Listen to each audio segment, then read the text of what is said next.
Hey guys, welcome back to knowledge hunters. I hope आप सभी लोग बहुत अच्छे होंगे और पढ़ाई भी शानदार चल ही रही होगी।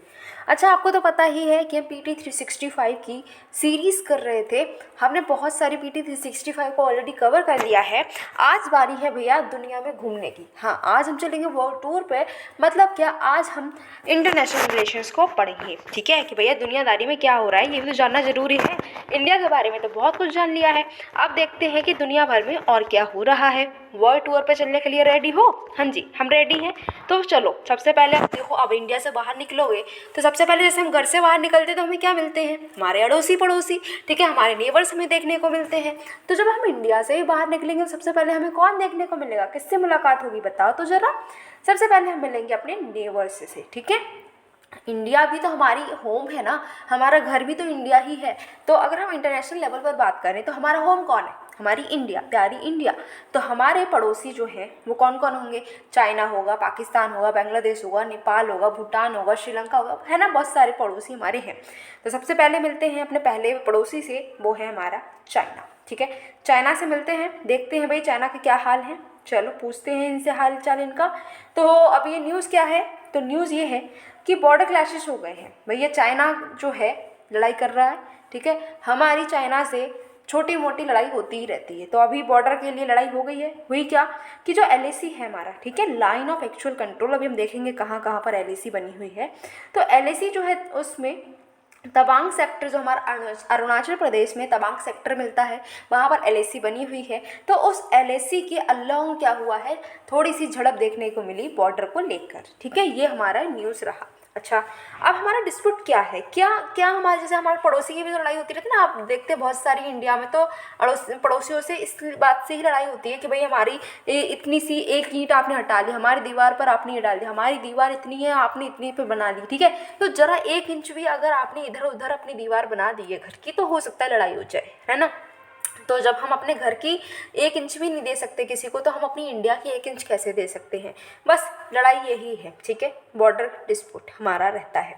जो बॉर्डर है इंडिया और चाइना का, वो अभी भी डिमार्केटेड नहीं है और ये कोई भी म्यूचुअली एग्रीड लाइन नहीं है LAC की। बस यही लड़ाई है। जैसे अब हमारा घर है तो हमारा जो रजिस्ट्री होती है ना, प्रॉपर्टी रजिस्ट्री हुई है, तो हम अगर कोई हमसे लड़ने आ जाए कि भाई ये प्रॉपर्टी तो हमारी है, तो हम उसको रजिस्ट्री दिखा सकते हैं, भाई ये हमने ऑलरेडी वेरीफाई कराए हुए हमारे पेपर्स हैं और आप इस पर कोई भी राइट अपना क्लेम नहीं कर सकते हो। ठीक है, क्योंकि हमारे जो ऑलरेडी डिमार्केटेड हमारे पास में हमारे एरिया है, हमारा लैंड है, हमारा घर उस पर बना हुआ है, तो कोई और इस पर क्लेम नहीं कर सकता। लेकिन बात ये हो गई है कि चाइना के साथ में हमारा बॉर्डर जो है ना, डिमार्केटेड नहीं है। ठीक है, डिमार्केटेड नहीं है, कोई भी म्यूचुअली एग्रीड LAC भी नहीं है। अब LAC नहीं है मतलब लाइन ऑफ एक्चुअल कंट्रोल, एक बस मान लिया गया है कि ये LAC है। बट बात ये है कि हम कहते हैं कि हमारी LAC इधर है, चाइना कहता है कि LAC हमारी इधर है। तो इसी वजह से बस लड़ाई होती रहती है, क्योंकि LAC हमारी जो है वो फिक्स्ड नहीं है। LAC अच्छा कब आई थी ये बात अगर हम करें तो जब हमारा इंडो चाइना का एक वॉर हुआ था 1962 में। अब तक इतना जब पढ़ाई कर ली है, इतनी तैयारी आपने कर ली है, तो आपको इतना पता ही होगा कि इंडो चाइना एक वॉर हुआ था 1962 में। और काफ़ी दुख की बात यह है कि हम इसमें हार चुके थे और तभी एक LAC जो है एग्रीमेंट आया था कि हाँ LAC होनी चाहिए। ठीक है, अब LAC में हुआ क्या? LAC में जो इंडिया और चाइना का बॉर्डर था, ठीक है, कि इंडिया और चाइना का बॉर्डर था, उसको 3 सेक्टर्स में डिवाइड किया गया। वेस्टर्न सेक्टर था, मिडल एंड ईस्टर्न। अब आप बोलोगे मैम ये कौन से सेक्टर हैं, किसकी आप बात कर रहे हो? तो बात किसकी कर रहे हैं, चलो यहाँ पर देखते हैं। हम बात कर रहे हैं कि 3 सेक्टर जो हैं उसमें हमने बांटा है, किसको बांटा है? हमारी इंडिया और चाइना के बॉर्डर को, राइट। तो ये जो आपको ये चीज़ दिख रही है इसको हम बोलते हैं वेस्टर्न सेक्टर। ये कैसा सेक्टर है? वेस्टर्न सेक्टर है। तो यहाँ पर हमारा दिख रहा है कि हमारा जो लद्दाख है, ठीक है, लद्दाख पहले जम्मू कश्मीर होता था, अब ये लद्दाख है, हिमाचल प्रदेश और उत्तराखंड, ये जो 3 आपकी स्टेट है, हमारी जो स्टेट और UT बोलनी चाहिए, तो ये जो आपकी UT एंड स्टेट है, यहाँ पर हम बॉर्डर शेयर कर रहे हैं अपने चाइना के साथ में। ठीक है, चाइना के साथ में बॉर्डर शेयर कर रहे हैं। यहाँ पर पेंगोंग सो है, ठीक है, ये आपको दिख रहा है। यहाँ पर हमारी झड़प होती ही रहती है। दौलत बेग ओल्डी, ये भी न्यूज़ में आती रहती है कि लड़ाई हो गई है, यहाँ पर झड़प हो गई है। तो ये जो आपको रेड लाइन दिख रही है, अभी क्लियर करके देखते हैं हम इसको। ठीक है, ये जो आपको रेड लाइन दिख रही है, ये वाली जो आपकी इधर चल रही है, ठीक है, इसके इस साइड में ये जो हाईलाइट अगर मैं करूँ तो ये यहाँ पर जो रेड लाइट दिख रही है, रेड लाइन दिख रही है ना, it is what, it is LAC, line of actual control. 1962 में जब हमारा वॉर हुआ उसके बाद में ये जो है आई थी। अच्छा, ये तो हमने बात की किसकी, ये हमने बात की है वेस्टर्न सेक्टर की। अच्छा जी, अब सेंट्रल सेक्टर में क्या है, ये हमारा जो एरिया दिख रहा है जिसको मैंने अभी इंसर्कल किया है, ये हमारा सेंट्रल सेक्टर है। सिक्किम यहाँ पर है, ठीक है, यहाँ पर चुम्बी वैली भी है, चुम्बी वैली, और यहाँ पर भी लड़ाई होती रहती है, ठीक है। नाथुला हमारा पास भी यहाँ पर ही सिचुएटेड है, ठीक है। अभी जो लड़ाई हुई है, अभी लड़ाई कहाँ पर हुई है, अगर हम अभी की बात करें कि अभी कहाँ पर हम लड़ने बैठ गए भैया, हमारी क्या हो गया, कौन सी झड़प हो गई, तो वो हुई है तवांग सेक्टर में। ये जो एरिया दिख रहा है ये है तवांग, ठीक है, ये तवांग एरिया है, और यहाँ पर ही LAC को लेकर, बॉर्डर को लेकर लड़ाई हुई थी, ठीक है।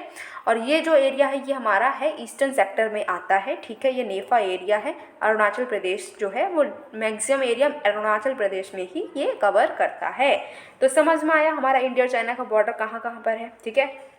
चलो एक बार हम एक चीज़ और देख लेते हैं, हम अब ये देख लेते हैं कि हम इंडिया, ठीक है, हम चाइना के साथ में कौन कौन सी हमारी ऐसी स्टेट्स हैं जो कि बॉर्डर को शेयर करती हैं, ठीक है। तो सबसे पहले देखो लद्दाख, हमारी यूटी जो है लद्दाख, ये चाइना के साथ में बॉर्डर शेयर कर रही है। हिमाचल प्रदेश जो है, उत्तराखंड, ठीक है, यूपी नहीं है, यूपी नेपाल के साथ में, इतना याद रखना। तो ये तीन जो हैं स्टेट और यूटी की बात करें तो ये हमारी जो है चाइना के साथ बॉर्डर शेयर कर रही हैं। इधर आ जाओ तो सिक्किम है, ये बॉर्डर शेयर कर रहा है, और इधर अरुणाचल प्रदेश। तो टोटल 5 ऐसी स्टेट्स हैं जो क्या कर रही हैं, चाइना के साथ में बॉर्डर को शेयर कर रही हैं, ठीक है। समझ में आया, हाँ जी। आ क्या अब ये क्या बात कर रहे हैं कि भाई क्या डिस्प्यूट है, डिस्प्यूट की बात करते हैं तो हर सेक्टर में चाइना हमसे कहीं ना कहीं भाई कोई ना कोई मुद्दा लेकर लड़ने बैठ ही जाता है। तो अगर वेस्टर्न सेक्टर की बात करें, वेस्टर्न सेक्टर में देखा ना लद्दाख में है जो, ठीक है, तो यहाँ पर क्या हुआ है, वेस्टर्न सेक्टर में एक बॉर्डर डिस्प्यूट जो है यहाँ पर वो इसलिए है क्योंकि जॉनसन लाइन एक प्रपोज की गई थी, ठीक है।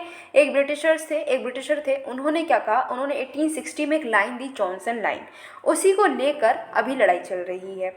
क्योंकि ये जो जॉनसन लाइन है ना, ये कुल्लून माउंटेन से लेकर एक्सटेंड जो जम्मू कश्मीर है, ठीक है, जम्मू कश्मीर अक्साई चीन, उस टाइम पर ये क्या होता था कि अभी आपको पता ही है कि जम्मू कश्मीर अब यूटी बन चुके हैं, ठीक है, जम्मू कश्मीर इधर आ गया, इधर ये चीज़ जो है ये लद्दाख बन गई है।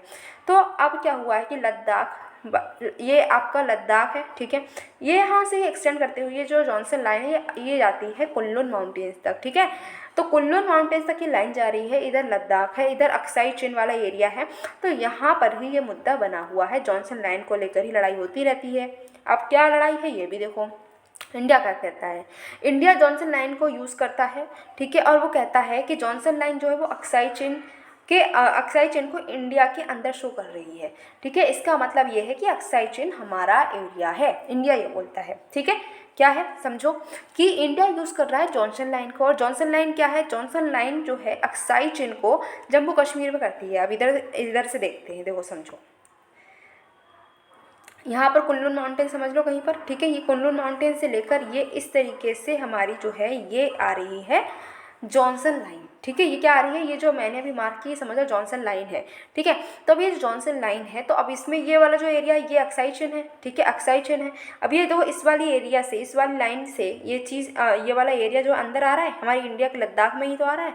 तो हम ये लाइन यूज़ करते हैं, हम कहते हैं ये जॉनसन लाइन है, जो जॉनसन लाइन से पता चलता है कि अक्साई चीन वाला एरिया हमारी इंडिया में है, ठीक है, ये हमारा स्टैंड है। अच्छा, चाइना क्या कहता है, चाइना जॉनसन लाइन को मानता ही नहीं, चाइना कहता नहीं ये जॉनसन लाइन कोई सी नहीं है, वो मैकडोनाल्ड लाइन को मानता है, ठीक है, और वो कहता है अक्साई चीन जो है वो चाइना का है। आप समझ लो कि अभी हमने देखा, एक मिनट रुको, ठीक है, ये मान लो ये हमारी जो लाइन है, ये लाइन कैसी है, ये लाइन हमारी है जॉनसन लाइन, और ये लाइन जो है ये लाइन जो है ये ग्रीन वाली ये है मैकडोनल्ड लाइन, ठीक है। ये मान लेते हैं, हम क्या कर रहे हैं, इसको मान ले रहे हैं कि ये मैकडोनल्ड लाइन है, ठीक है, और ये लाइन जो है हमारी कौन सी है, जॉनसन्स, कौन सी लाइन है, जॉनसन्स लाइन है। अच्छा जी, तो ये जॉनसन्स लाइन है ना, वो जो हमारी येलो कलर की लाइन थी, ठीक है, वो कौन सी थी, जॉनसन्स लाइन। अब यहाँ पर फिर से ड्रॉ करना पड़ेगा, ये देखो ये आपकी मैकडोनल्ड लाइन हो गई, यहाँ पर लिख लो मैकडोनल्ड, ठीक है। और ये अगर हम बात करें, ये जो है एक हमारी लाइन आ रही है जॉनसन्स लाइन, ये है जॉनसन्स लाइन। तो हम क्या कह रहे हैं, अब समझो, हम ये कह रहे हैं कि इंडिया मानती है कि जॉनसन्स लाइन है वो ठीक है, और चाइना कहता है कि मैकडोनल्ड लाइन ठीक है। अब जॉनसन्स लाइन को अगर हम मानते हैं तो क्या होता है, जॉनसन लाइन का मतलब ये है कि ये जो एरिया है ये इंडिया में आ रहा है, ठीक है, इसलिए हम कह रहे हैं कि एक्सटेंशन वाला एरिया हमारे अंडर है। और मैकडोनल्ड लाइन को अगर मानेंगे तो ये एरिया चाह रहा है चाइना के पास में, ठीक है, ये एरिया चाइना के पास में चला जाएगा। तो चाइना कह रहा है कि हम मानते हैं मैकडोनल्ड लाइन को, तो ये एरिया हमारा है। बस ये जो अक्साई चीन का एरिया है इसका ये ही लड़ाई चलती रहती है कि वो कहते हैं हमारा है और इंडिया कहती है हमारा है।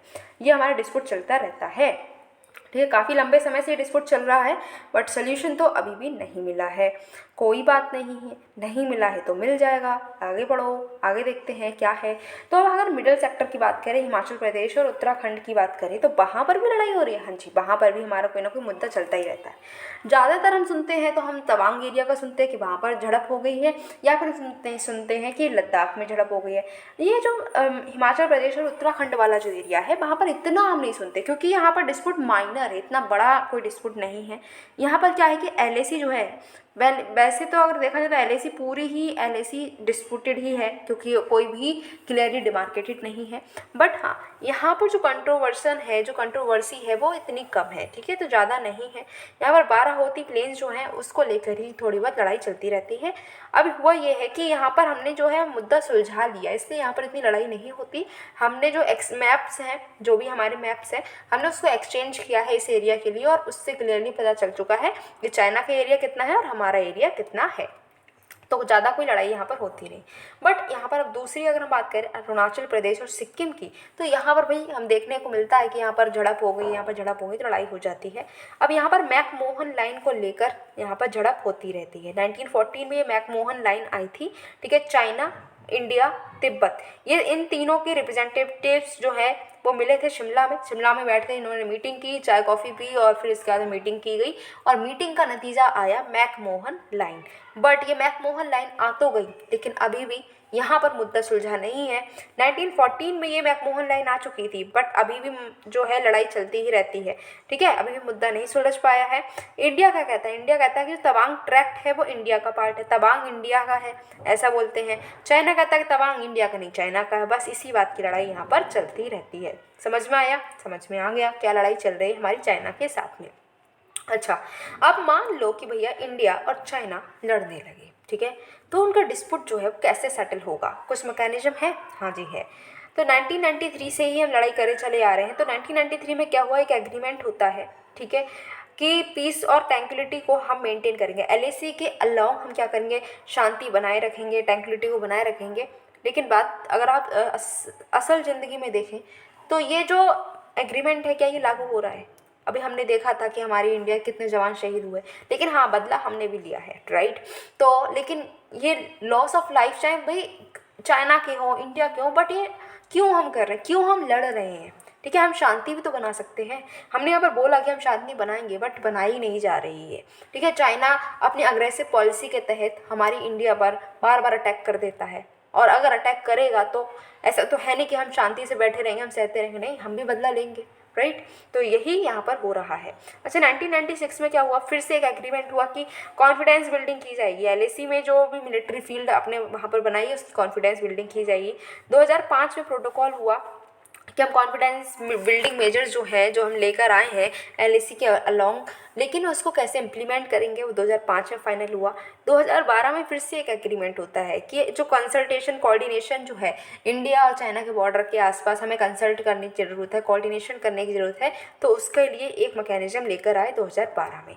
13 में बॉर्डर डिफेंस कोऑपरेशन एग्रीमेंट फिर से हुआ है। अच्छा जी, अच्छा, अब हम देखते हैं कि हमारे जो पड़ोसी है चाइना, उसके साथ हमारा रिलेशन कैसे है, ठीक है। रिलेशन देखें तो हमारे रिलेशन कुछ नए नहीं है चाइना के साथ में कि आप सोचें कि अभी अभी हम पैदा हुए तब से देख रहे हैं कि चाइना का रिलेशन है इंडिया के साथ में, नहीं, ये रिलेशन काफ़ी बहुत बहुत पुराना है। सिल्क रूट, समझ में आ रहा है, सिल्क रूट के टाइम का है। तो सिल्क रूट जो है वो क्या करता था, सिल्क रूट से चाइना और इंडिया के बीच में ट्रेड होता था, ठीक है। तो यहाँ पर क्या है, एक ट्रेडिंग रूट चला आ रहा है बहुत एंशिएंट टाइम से, सिल्क रूट, ठीक है। इंडिया और चाइना के बीच में ट्रेड होता था। साथ ही साथ में बुद्धिज़्म जो है इंडिया से ईस्ट एशिया तक पहुंचा है इसी सिल्क रूट के जरिए। तो चाइना जो है उसको बुद्धिज़्म किसने दिया है? इंडिया ने दिया है। हमने बुद्धिस्ट अपने भेजे थे, अपने मॉन्क्स भेजे थे और उन्होंने स्प्रेड किया है चाइना में बुद्धिज़्म। ठीक है। अच्छा, इंडिया जो है अगर हम बॉर्डर की बात करें तो 3488 किलोमीटर का जो बॉर्डर है वो चाइना के साथ में शेयर किया जाता है। क्या क्या कौन कौन सी स्टेट्स जो हैं, अब यहाँ पर मैं आपको बिल्कुल हाइड कर दूँगी, आपको नहीं बताना। आपको क्या करना है, आपको यहाँ से नहीं देखना है। मैंने आपको बताया था कि आपने देखना है कि कौन कौन सी स्टेट्स जो हैं वो बॉर्डर शेयर कर रही हैं। मैंने आपको बताया भी था 5 स्टेट्स थी, इतना मैं बता रही हूँ, हेल्प कर रही हूँ आपकी। फटाफट से कमेंट बॉक्स में बताओ जल्दी से, पाँचों स्टेट कौन सी थी? स्टेट एंड यूटी, राइट, जो कि बॉर्डर शेयर कर रही है चाइना से। नाम नहीं देखना, चीटिंग नहीं करनी है, नो। ठीक है। अच्छा, ट्रेड की बात करें ना इंडिया और चाइना की, तो ट्रेड भी भैया बहुत अच्छा होता है। $100 बिलियन से भी ज़्यादा का हमारा ट्रेड है। ठीक है। इंडिया जो है ट्रेड डेफिसिट में रहती है चाइना के साथ में। ठीक है। तो हमारा $56 बिलियन का क्या रहता है? ट्रेड डेफिसिट रहता है। That is not a good thing, right. हम सरप्लस में रहना चाहते हैं। ट्रेड डेफिसिट और सरप्लस तो पता ही है ना आपको, इकोनॉमी में मैंने आपको समझाया था कि हमारा एक्सपोर्ट और इंपोर्ट की बात होती है। अगर एक्सपोर्ट हम ज़्यादा कर रहे हैं और इंपोर्ट अगर हम कम करते हैं तो हम रहते हैं सरप्लस में। ठीक है। और अगर हम एक्सपोर्ट कम कर रहे हैं, इंपोर्ट ज़्यादा करेंगे तो हमारा डेफिसिट हो जाएगा। और यहाँ पर यही सीन है कि हम इंपोर्ट जो है ना वो बहुत करते हैं चाइना से, इतना हम उसको एक्सपोर्ट नहीं कर पा रहे हैं। अच्छा, और पता है यहाँ पर सिस्टर सिटीज़ रिलेशनशिप भी है। किसके साथ में? दिल्ली और बीजिंग के साथ में। देखो, दिल्ली और बीजिंग का रिलेशनशिप है, अहमदाबाद और ग्वांगजू का रिलेशनशिप है, बेंगलुरु चेंगदू, कोलकाता और कुनमिंग एंड चेन्नई क्वांगजू। ठीक है। तो यहाँ पर क्या है? सिस्टर सिटीज़ का यहाँ पर रिलेशनशिप इस्टेब्लिश्ड है। सिस्टर प्रोविंस रिलेशनशिप भी है। Gujarat and Guangdong province and Tamil Nadu and Fujian province जो है इनके बीच में सिस्टर प्रोविंस रिलेशनशिप है। दोनों ही कंट्री बहुत सारी मल्टीलेटरल ग्रुपिंग का पार्ट हैं, जैसे कि ब्रिक्स के दोनों ही पार्ट हैं, SCO के दोनों ही पार्ट हैं, RIC, WTO, UN, G20, इन सब के चाइना एंड इंडिया दोनों ही पार्ट हैं। अच्छा जी, एक मैप और है, मैप को भैया अच्छे से देखते चलो क्योंकि मैप से क्वेश्चन आ जाते हैं। ये हमारा लद्दाख रहा, हिमाचल प्रदेश रहा, उत्तराखंड रहा। हमें पता है कि ये जो है हमारे वेस्टर्न सेक्टर में है और ये चाइना के साथ में बॉर्डर शेयर कर रहे हैं। इधर सिक्किम रहा, राइट, और इधर अरुणाचल प्रदेश। ठीक है। ये क्या करते हैं? बॉर्डर शेयर करते हैं। इतना आपने देखा, आपका आंसर मैंने यहीं पर दे दिया है, बट चीटिंग नहीं करनी थी। अगर चीटिंग की है तो अच्छी बात नहीं है आपके लिए। ओके। अच्छा, अब देखते हैं एक और टॉपिक, सब टॉपिक है, चाइना से रिलेटेड ही है। बात है वन चाइना पॉलिसी की। वन चाइना पॉलिसी क्या है इसको समझते हैं। भाई न्यूज़ में क्यों आ गई, इसको हम क्यों पढ़ रहे हैं, समझो ज़रा। तो अभी हुआ ये है कि US हाउस स्पीकर जो है वो ताइवान में के विजिट पे गए। ठीक है। और उनने क्या किया कि जो चाइना का वन चाइना पॉलिसी है इसको कंट्रवेंट कर दिया है, इसको उन्होंने उसके विरुद्ध में वो चले गए। इसी वजह से कई सारी मुद्दे उठ गए थे, कई सारी हमने देखे थे कि बहुत ज़्यादा डिबेट स्टार्ट हो गई थी कि उन्होंने ऐसा क्यों किया। ठीक है।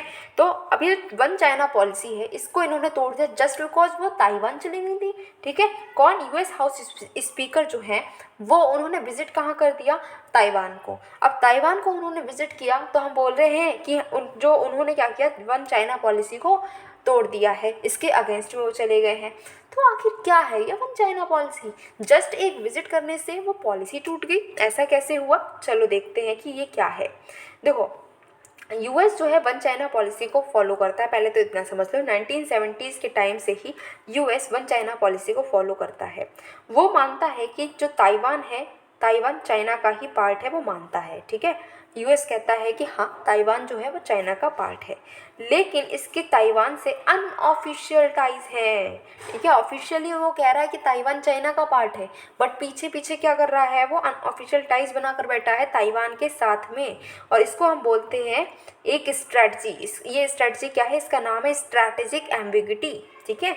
जो आइलैंड जो है ताइवान के, वो हम बोलते हैं कि फर्स्ट आइलैंड चेन है। ठीक है। फर्स्ट आइलैंड चेन का पार्ट है ताइवान। ठीक है। US के कुछ फ्रेंडली टेरिटरीज़ हैं, US की फॉरेन पॉलिसी में बहुत इंपॉर्टेंट हैं, कुछ आइलैंड्स US के लिए बहुत इंपॉर्टेंट हैं, जिसको वो बोलता है फर्स्ट आइलैंड चेन, और उसी में ताइवान भी आता है। दैट इज़ वाई उसने ताइवान से कुछ अनऑफिशियल टाइज भी बना रखे हैं। अब ये सिचुएशन कैसी है समझो। जैसे हमारा अगर हम बात करें स्कूल टाइम की ले रहे हैं, क्योंकि स्कूल टाइम में ही सबसे अच्छी फ्रेंडशिप हमने देखने को मिली थी, राइट। तो स्कूल टाइम ही देख रहे हैं। तो स्कूल टाइम में क्या होता था, हमारे बेस्ट फ्रेंड होते थे। ठीक है। एक बेस्ट फ्रेंड है हमारा, ठीक है, और एक और फ्रेंड है। तो क्या है कि एक फ्रेंड नहीं, समझ लो एक क्लासमेट है, तो क्या होता था कि हमारे जो बेस्ट फ्रेंड है वो क्या बोलते हैं, तुम सिर्फ मुझसे बात करो, तुम मेरी बेस्ट फ्रेंड हो। लेकिन हम क्या करते थे, हम बोलते हाँ हाँ तुम्हारी बेस्ट फ्रेंड है, लेकिन हम जो अपनी क्लासमेट है उससे भी तो बातचीत करते थे ना भाई। उसको अगर कोई नोट्स चाहिए तो उसको भी प्रोवाइड करते थे ना, उसको हेल्प चाहिए तो उसको भी हम हेल्प करते थे। तो यही यूएस कर रहा है, ताइवान को भी हेल्प कर रहा है, बट वो ये मान रहा है कि हाँ यूएस जो है वो वन चाइना पॉलिसी में बिलीव करता है, ताइवान चाइना का पार्ट है। ठीक है, अब ये वन चाइना पॉलिसी में बहुत देर से आप वन चाइना पॉलिसी बोले जा रहे हो, भाई बताओ तो कौन सी कथा है ये वन चाइना पॉलिसी, समझाओ तो, इतनी देर से यही बोले जा रहे हो। अच्छा चलो समझते हैं कि वन चाइना पॉलिसी क्या है। ये वो पॉलिसी है जिसमें हम ये मानते हैं कि चाइना की सिर्फ एक ही सरकार है। ठीक है, कोई भी चाइना का और कोई पार्ट नहीं है, पूरी चाइना एक है, चाइना की एक ही सरकार है, हम यहाँ पर ये मानते हैं। ठीक है, ताइवान को भी हम चाइना का ही पार्ट मानते हैं। इस प्रिंसिपल के अंडर जो है यहाँ पर ताइवान, तिब्बत, हांगकांग और जिनजियांग जो है इसको हम चाइना का ही पार्ट मानते हैं। जैसे बात की जाए तो हांगकांग को कुछ लोग डिफरेंट एक कंट्री मानते हैं, तिब्बत को डिफरेंट कंट्री मानते हैं, ताइवान को डिफरेंट कंट्री मानते हैं। बट अगर हम फॉलो करते हैं वन चाइना पॉलिसी, इसका मतलब है कि चाइना एक ही है, और ये जो चाइना एक है इसमें ताइवान, तिब्बत, हांगकांग, जिनजियांग, ये सारी की सारी जो आपकी प्रोविंसेस हैं, सारी की सारी जो टेरिटरी हैं, ये सब चाइना के ही पार्ट हैं, ये सब चाइना है, इन सबको अलग नाम देने की जरूरत नहीं, ये सब चाइना है, ऐसा हम इसमें मानते हैं। अच्छा, अभी हमने बात की फर्स्ट आइलैंड चेन की, राइट, फर्स्ट आइलैंड चेन की हमने बात की, जिससे हमने कहा कि ताइवान उसका पार्ट है। तो मैम ये फर्स्ट आइलैंड चेन क्या है, ये तो समझा दो भाई, है ना। तो चलो समझते हैं। फर्स्ट आइलैंड चेन की अगर हम बात करते हैं तो इसमें कुरिल आइलैंड्स आते हैं, जापानीज आर्किपेलागो आता है, रियोको आइलैंड्स आते हैं, Taiwan, north west Philippines and Borneo भी आता है। चलो ये जो नाम है ये तो हमने देख लिए, ये रहा। ठीक है, ये जो लाइन दिख रही है इसमें हमने देखा कि ये जो लाइन है ना यही है फर्स्ट आइलैंड चेन। मतलब क्या है कि ये जो चेन है ये फर्स्ट डिफेंस है, फर्स्ट लाइन ऑफ डिफेंस है। ठीक है, ईस्ट चाइना सी, फिलीपींस सी, साउथ चाइना सी, सुलू सी जो है यहाँ पर जो है ये फर्स्ट लाइन ऑफ डिफेंस है। अगर कोई अटैक होता है तो सबसे पहले यहाँ से ही हम उस अटैक को जो है डिफेंड करेंगे। यहाँ से कोई अटैक कर रहा है तो ये जो यहाँ पर आइलैंड्स है ना यही सबसे पहले यहाँ पर फाइट बैक करेंगे। ठीक है, ये जो चेन है ये वाशी चैनल में लोकेटेड है। मियाको स्ट्रेट जो है वो यहाँ पर क्रिटिकल है। ठीक, क्रिटिकल एक चोक पॉइंट है। तो आपको याद रखना है, क्या याद रखना है कि ये जो आपकी फर्स्ट लाइन ऑफ चेन है ताइवान जिसमें का पार्ट है, तो यहाँ पर आपका बाशी चैनल है और मियाको स्ट्रेट है। ठीक है, ये आइलैंड चेन स्ट्रेटजी का पार्ट है जो कि यूएस ने बनाई थी 1951 में। ठीक है, तो यूएस जो है, यूएस के कई सारे आइलैंड्स हैं, तो यूएस यहाँ पर डिफेंस करने के लिए उसने कई सारे आइलैंड्स बनाए हैं और ये उसकी चेन जो उसकी आइलैंड चेन स्ट्रेटजी है उसी का ये पार्ट है। अच्छा, ऊपर चलते हैं थोड़ा, एक बॉक्स रह गया इसको पढ़ते हैं। इंडिया क्या कहता है। चलो यूएस और चाइना की तो कथा पूरी सुनी ली हमने, बट इंडिया, हम तो इंडियन है ना, तो हम इंडिया का भी देखते हैं कि हमारी इंडिया क्या कहती है। तो इंडिया अभी वन चाइना पॉलिसी को ही फॉलो करती है 1949 से। कोई भी हमारे फॉर्मल टाइज ताइवान के साथ में नहीं है। जैसे कि यूएस जो है वो वन चाइना पॉलिसी में बिलीव करता है, हम भी वन चाइना पॉलिसी में ही बिलीव कर रहे हैं 1949 से, और हमारे फॉर्मल टाइज ताइवान के साथ में नहीं है।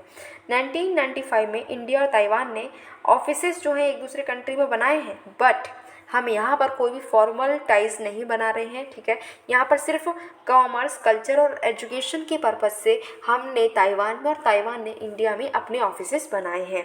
लेकिन 2010 से बात करें, 2010 से हमने वन चाइना का यूज़ करना बंद कर दिया है। ठीक है, क्योंकि चाइनीज़ एग्रेशन बहुत ज़्यादा बढ़ गया है। हम देख रहे हैं चाइना जो है हर जगह हाथ पैर मार रहा है, हर जगह अपना जो वर्चस्व है उसको स्थापित करने की कोशिश कर रहा है। इसी वजह से, और उसने जब एलएसी पे हमसे अटैक करने की बात करी तो बहुत बार अटैक कर चुका है, फिर हमने कहा कि अब वन चाइना को हम नहीं मानेंगे। ठीक है, हम वन चाइना जो है उसका यूज़ करना हमने 2010 से ही बंद कर दिया है। और इंडिया ने डबल टैक्सेशन अवॉइडेंस एग्रीमेंट और एक बायलैटरल इन्वेस्टमेंट ट्रीटी भी ताइवान के साथ में साइन कर ली है। बट इसका मतलब आप ये मत समझ लेना कि हमने फॉर्मल टाइज ताइवान के साथ में इस्टेब्लिश करे हैं, नहीं, अभी ऐसा नहीं हो पाया है। हाँ, फ्यूचर में देखते हैं क्या होता है। अच्छा, अब है one country and two system. Next topic है one country and two systems.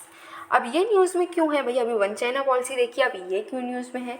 तो न्यूज़ में इसलिए है क्योंकि चाइना ने क्या करा है, चाइना ने 25th एनिवर्सरी सेलिब्रेट की है। किसकी? अपने बर्थडे का? नहीं नहीं नहीं, बर्थडे भी नहीं, शादी हो गई क्या चाइना की? नहीं नहीं नहीं, वो भी नहीं हुई है। तो क्या है कि हांगकांग जो है, हांगकांग चाइना का पार्ट बन गया, बीजिंग का कंट्रोल हांगकांग पर इस्टेब्लिश हो गया। इस बात की 25 साल हो चुके हैं और उसी की 25th एनिवर्सरी चाइना ने अभी सेलिब्रेट की है। लेकिन हांगकांग जो है वो चाइना के अंडर तो है, ठीक है, चाइना उस पर कंट्रोल तो कर रहा है, बट एक पॉलिसी के अंडर। वो पॉलिसी है वन कंट्री टू सिस्टम। इसको फॉलो करते हुए हांगकांग चाइना का पार्ट बना, ठीक है। अब ये जो वन कंट्री टू सिस्टम है, इसका बैकग्राउंड देखते हुए कहाँ से टपक पड़ा ये वन कंट्री टू सिस्टम है, चलो देखते हैं। कंट्री एक होती है तो सिस्टम भी तो एक होता है, यहाँ दो सिस्टम कैसे आ गए, चलो देखते हैं। ओरिजिनली ये प्रपोज इसलिए किया गया था कि चाइना और ताइवान को हम जोड़ सकें, लेकिन ताइवान ने तो मना कर दिया। ताइवान ने कहा भाई हम इंटरेस्टेड नहीं है, आगे जाओ, हमें मतलब नहीं तुमसे, तुम्हें अपने प्रपोजल अपने पास ले जाओ, I am rejecting you, right. तो ताइवान के लिए ये दिया गया था। ताइवान जैसे कोशिश की जा रही थी कि ताइवान और चाइना को मिला दिया जाए, इसलिए ताइवान से कहा कि हमारे पास में कुछ प्रपोजल है। ताइवान ने कहा बताओ बताओ। इन्होंने बताया कि वन कंट्री टू सिस्टम ले आते हैं। ताइवान ने कहा I am not interested, you can go, right. तो ताइवान ने तो मना कर दिया। लेकिन ये फिर से, ठीक है, फिर से क्या हुआ, इसको फिर से प्रपोज किया गया कि हम हांगकांग और मकाओ जो है इसको हम इस सिस्टम के अंडर कंट्रोल कर सकते हैं, और उन्होंने इसको एक्सेप्ट किया है। अच्छा, अब ये जो क्या सिस्टम है, इस सिस्टम के बारे में बात करते हैं। तो इस सिस्टम के अंडर क्या हुआ है, चाइना ने प्रपोजल दिया। क्या प्रपोजल दिया कि हांगकांग और मकाओ जो है उनका इकोनॉमिक और पॉलिटिकल सिस्टम तो अलग हो सकता है, बट वो चाइना के पार्ट रहेंगे, ऐसा उनको मानना होगा, ठीक है। समझ में आ रहा है? क्या समझ में आ रहा है कि हांगकांग है और मकाओ है, ठीक है, इनका इकोनॉमिक सिस्टम अलग हो सकता है। ये जो है अपना कहीं पर भी किसी से भी ट्रेड कर सकते हैं, इनका इकोनॉमी कैसी रहेगी ये सब अपना डिसीजन ले सकते हैं, ठीक है। पॉलिटिकल सिस्टम भी इनका अपना अलग रहेगा, बट इनको ये बात हमेशा एक्सेप्ट करनी है कि ये चाइना के पार्ट हैं, ठीक है। हाँ जी, ठीक है। अब दोनों ही रीजन जो है वहाँ पर वो क्या हुए, वो स्पेशल एडमिनिस्ट्रेटिव रीजन बन गए हैं चाइना के, ठीक है। दोनों ही रीजन के पास अपनी करेंसी है, अपना इकोनॉमिक और लीगल सिस्टम है, but they are part of China. सिर्फ इनका डिफेंस और फॉरेन अफेयर्स है वो चाइना जो है वो देखता है। फॉरेन अफेयर्स में ये अपना डिसीजन खुद नहीं लेते हैं। फॉरेन और डिफेंस इस दोनों एरिया को कौन देखता है, चाइना देखता है। ये आपको बिल्कुल याद रखना है, स्टेटमेंट बन सकता है, तो ये आपको याद रखना है, ठीक है। हांगकांग के पास में ये फ्रीडम भी है कि वो असेंबली एक साथ इकट्ठा हो सकते हैं, स्पीच की भी फ्रीडम है उनके पास में, कुछ राइट्स भी हैं। ऐसे राइट्स जो चाइना के पास में नहीं है ना, वो राइट्स हांगकांग में अवेलेबल हैं, ठीक है। Freedom of speech, freedom of assembly, ठीक है, कुछ डेमोक्रेटिक राइट्स, ऐसे राइट्स जो चाइना में नहीं मिलते हांगकांग में मिल जाते हैं, ठीक है। लेकिन हाँ, हांगकांग पार्ट भी चाइना का है क्योंकि वन कंट्री टू सिस्टम को फॉलो कर रहा है। ये फ्रीडम जो है इसको एक बेसिक लॉ जो है वो प्रोटेक्ट करता है। एक मिनी कॉन्स्टिट्यूशन है, ठीक है, जो गाइड करता है कि हांगकांग और चाइना के बीच में क्या रिलेशन रहेगा, उसको ये गाइड करता है। और ये जो भी राइट्स अभी मिले हैं, फ्रीडम मिली है, उसको गाइड कौन करता है, प्रोटेक्ट कौन करता है, बेसिक लॉ। ये जो बेसिक लॉ है ये 50 सालों तक वैलिड है, 2047 तक ये वैलिड है हांगकांग के लिए, और 2049 तक ये वैलिड है मकाओ के लिए। लेकिन उसके बाद में क्या होगा, जब ये 50 साल ख़त्म हो जाएंगे तब क्या होगा, ये अभी क्लियर नहीं है भाई। इसमें अभी कुछ भी क्लैरिटी आपके पास में नहीं है। ओके, यहाँ पर एक बढ़िया सा हमें मैप देखने को मिला है, सबसे इंटरेस्टिंग काम। चलो देखते हैं मैप को, ठीक है। हांगकांग घूमने चलें? चलो भाई चलते हैं चलते हैं, हम बैठे बैठे हांगकांग घूम लेंगे। देखो ये जो येलोइश पार्ट दिख रहा है ये हांगकांग है, ठीक है। कई सारे आइलैंड्स इसमें दिख रहे हैं, हांगकांग आइलैंड दिख रहा है, लैंटाओ दिख रहा है। आपको ये सब याद नहीं रखना, आपको याद क्या रखना है कि हांगकांग के आसपास क्या है। तो इधर मेनलैंड चाइना दिख रहा है, ठीक है, हम मानते हैं चाइना का ये पार्ट है, बट इसका इकोनॉमिक और पॉलिटिकल सिस्टम अलग है। यहाँ पर सिर्फ डिफेंस और फॉरेन अफेयर्स ही चाइना देखता है। समझ में आया हमें, one country two system follow कर रहा है, ये भी समझ में आ चुका। अच्छा, हांगकांग की ही हम बात करें तो हांगकांग के इस साइड हमें क्या देखने को मिला है, डीप वे, ठीक है, डीप वे। इधर है विक्टोरिया हार्बर, ठीक है, इधर है मिर्स वे। रुको देखते हैं भैया कहाँ चले गए तुम, मिर्स वे, ठीक है। तो इधर क्या है, मिर्स वे, इतनी चीज़ें देख ली। इधर है पोर्टोई आइलैंड्स, पोर्टोई आइलैंड्स, ठीक है। और क्या देखने को है, इधर वैन, ठीक है, इधर है ताई मो शान। बस इतनी चीज़ें देख लो, ज़्यादा मत देखो भाई, इतना ही ठीक है हमारे लिए, ज़्यादा देखेंगे तो क्या होगा, कन्फ्यूजन हो जाएगी। अच्छा, अब कुछ चीज़ें बताओ, बताएं तो मैं नहीं बताएं? अच्छा, पता नहीं तो चलो देखते हैं। ब्रिटिशर्स ने हांगकांग पर कंट्रोल किया था 1842 में। जब पहला ओपियम वॉर हुआ था तब ब्रिटिशर्स ने हांगकांग को अपने कंट्रोल के अंडर ले आए। 1898 में ब्रिटिश और चाइना ने एक कन्वेंशन साइन की जिससे कि ब्रिटिशर्स को अलाउ किया गया कि वो जो है हांगकांग के आसपास जो भी आइलैंड्स हैं उनको 99 ईयर्स के लिए अपने कंट्रोल में ले सकते हैं। मकाऊ की बात करें तो मकाऊ पर रूल कर रहा था पुर्तगीज, ठीक है। 1557 बहुत ही पुराने समय से पोर्तुगीज़ का रूल था मकाऊ पर। 1980s का टाइम हुआ तब क्या हुआ कि चाइना ने दोनों ही कंट्रीज से बात करनी शुरू की, ब्रिटेन और पोर्तुगल से, कि जो दोनों कंट्री जो जो दोनों टेरिटरी हैं, हांगकांग है, मकाऊ है, ये ऐसा करो, ये वापस दे दो, ये हमारी है, हमें दे दो वापस, ठीक है। हांगकांग को तो चाइना को दे दिया गया था 1997 में, और मकाऊ जो है वो 1999 में ब्रिटिश जो पोर्तुगीज़ हैं उन्होंने वापस किया। इतना हमें बात समझ में आई। ओके, चाइना घूमा है, अब चाइना में बहुत मत घूमो, आ जाओ अब घूमते हैं हम लोग पाकिस्तान में, ठीक है। चलो, तो पाकिस्तान की बात करते हैं। तो कुछ की फैक्ट्स हैं हमारे, कैसे रिलेशन है वो तो पता ही है, लेकिन फिर भी चलो देखते हैं। तो इंडिया और पाकिस्तान की बात करें तो अच्छा पहले बॉर्डर देखो, ठीक है। बॉर्डर देखेंगे तो इधर से पढ़ना थोड़े है, हम तो इधर से देखेंगे। चलो देखते हैं कि ये रहा हमारा पाकिस्तान, ठीक है। अच्छा, पाकिस्तान से कौन कौन सी स्टेट्स हैं जो बॉर्डर शेयर कर रही हैं? नीचे से चले ऊपर से चले? अच्छा, हमेशा ऊपर से पढ़ते हैं, इधर नीचे से पढ़ो। सबसे पहले देखते हैं गुजरात, ठीक है। गुजरात, ठीक है। गुजरात क्या कर रहा है, बॉर्डर शेयर कर रहा है पाकिस्तान से। राजस्थान वो भी बॉर्डर शेयर कर रहा है। पंजाब बॉर्डर शेयर कर रहा है। Jammu and Kashmir border share कर रहा है। क्या लद्दाख भी कर रहा है? तो यस, लद्दाख भी बॉर्डर शेयर कर रहा है। तो कितने हो गए, 2 यूटी हो गए और 3 स्टेट। यहाँ पर भी टोटल कितना बन रहा है, 5, ठीक है।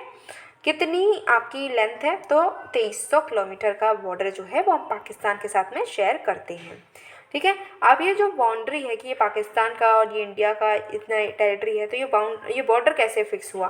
तो ये बाउंड्री जो है ये किसका रिजल्ट है? पहली बात तो इंडिया और पाकिस्तान, पहली बात तो ये पूरा इंडिया ही था, ठीक है। बट ये बाउंड्री बन गई 1947 के बाद में, जब हमारा पार्टीशन हुआ और रेड क्लिफ अवार्ड के अंडर ये हुआ कि ये बाउंड्री बना दी गई। अगर हम ट्रेड की बात करें तो हम पाकिस्तान से सरप्लस में हैं। खुश हो जाओ, स्माइल आई थी आप फेस पर, आनी चाहिए यार। हमारा सरप्लस है, यहाँ पर ट्रेड सरप्लस है। और बायलेटरल ट्रेड की हम बात करें तो 500 यूएस डॉलर जो है, 500 मिलियन यूएस डॉलर का हमारा ट्रेड इनके साथ में होता है। अच्छा, क्रॉस एलओसी ट्रेवल जो है वो स्टार्ट हुआ कि एलओसी जो है, अब ये एलओसी जो है आपकी जो ये बॉर्डर है, तो इंडिया वाले जो हैं वो इधर पाकिस्तान में विजिट कर सकते हैं और पाकिस्तान वाले इंडिया में। ये कैसे स्टार्ट हुआ है? 2005 में स्टार्ट हुआ है। और जो ट्रेड है जम्मू कश्मीर के साथ में वो 2009 में स्टार्ट हुआ। करतारपुर कॉरिडोर आपने बहुत बार सुना होगा, ये वीज़ा फ्री ट्रेवल है, ठीक है। इंडियन जो पिलग्रिम्स हैं, जो हमारे श्रद्धालु हैं, ओवरसीज सिटीजन्स हैं इंडिया के, तो वो जो करतारपुर साहिब गुरुद्वारा है वहाँ पर वो विजिट कर सकते हैं विदाउट वीज़ा, ठीक है। इंडिया पाकिस्तान ने वीज़ा एग्रीमेंट भी 2012 में साइन किया, जिससे कि बायलेटरल वीज़ा रिजीम जो है उसमें थोड़ी सी हमें लिबरलाइजेशन मिला है। इंडिया और पाकिस्तान भी कई सारे ग्रुप जो हैं उसके मेंबर हैं, जैसे कि सार्क के दोनों ही मेंबर हैं, G33 में दोनों ही मेंबर हैं, WTO में दोनों ही मेंबर हैं, एंड UN में भी दोनों ही कंट्रीज़ मेंबर हैं।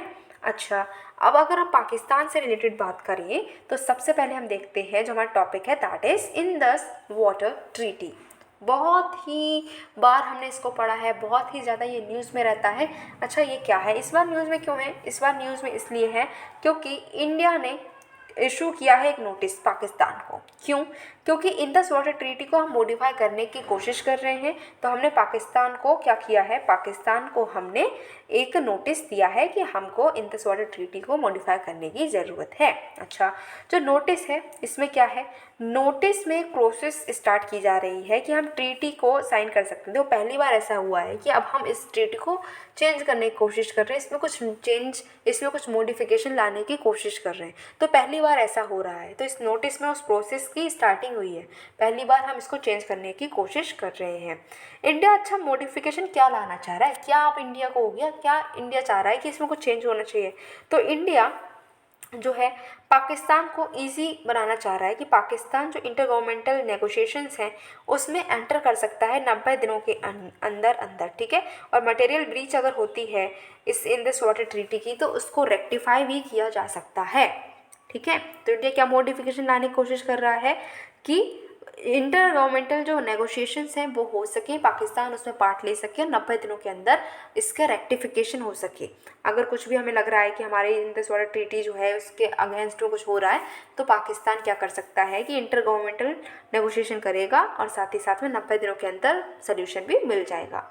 नोटिस जो है वो इशू किया गया है आर्टिकल 12 सब क्लॉज 3 के अंडर, जो ट्रीटी का आर्टिकल 12 है उसके अंडर ही ये नोटिस इशू किया गया है। तो ये आर्टिकल क्या है इसको जानो। तो ये आर्टिकल कहता है कि जो ट्रीटी है इसके प्रोविजंस जो है मॉडिफाई हो सकते हैं, अगर दोनों गवर्नमेंट चाहें उसको रेटिफाई कर लें तो जो भी आपके मॉडिफिकेशन है वो हो सकता है, ये इन्होंने कहा।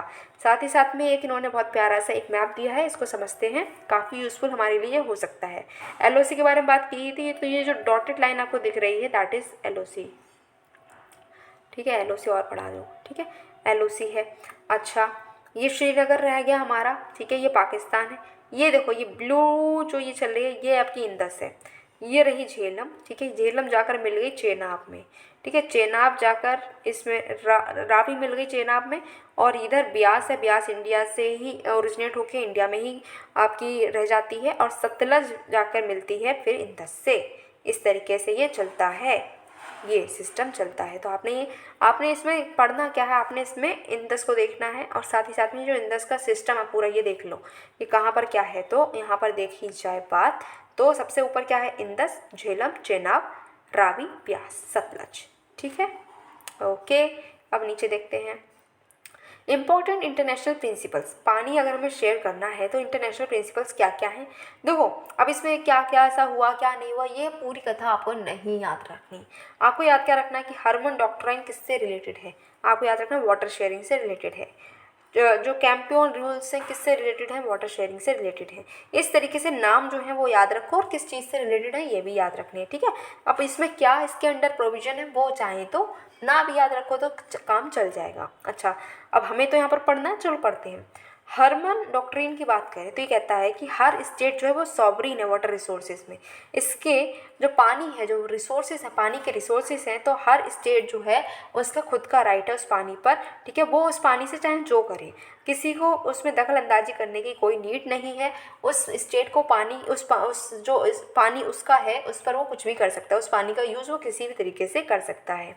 चैम्पियन रूल्स की बात करें तो ये कहता है कि वाटर जो है एक एक्विफर का वाटर है, जैसे अंडरग्राउंड पानी है, फॉसिल का पानी है, तो इसको भी हम इंक्लूड करेंगे, ठीक है, जब भी हम इक्विटेबल शेयर की बात करेंगे।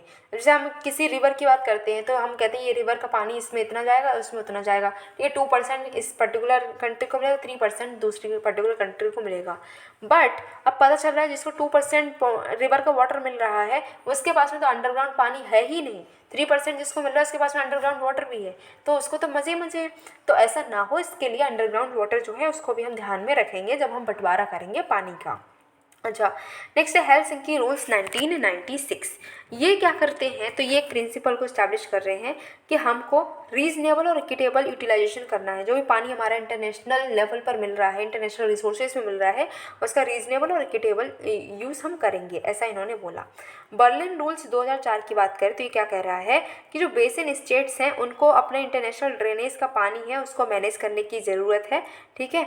अब ऐसे इस तरीके से मैनेज करना है उस पानी का कि किसी को वो नुकसान ना दे, ठीक है। अब ये तो सब पानी पानी पानी पानी कर दिया। अब देखते हैं मेन जो आपका मुद्दा है that is Indus water treaty.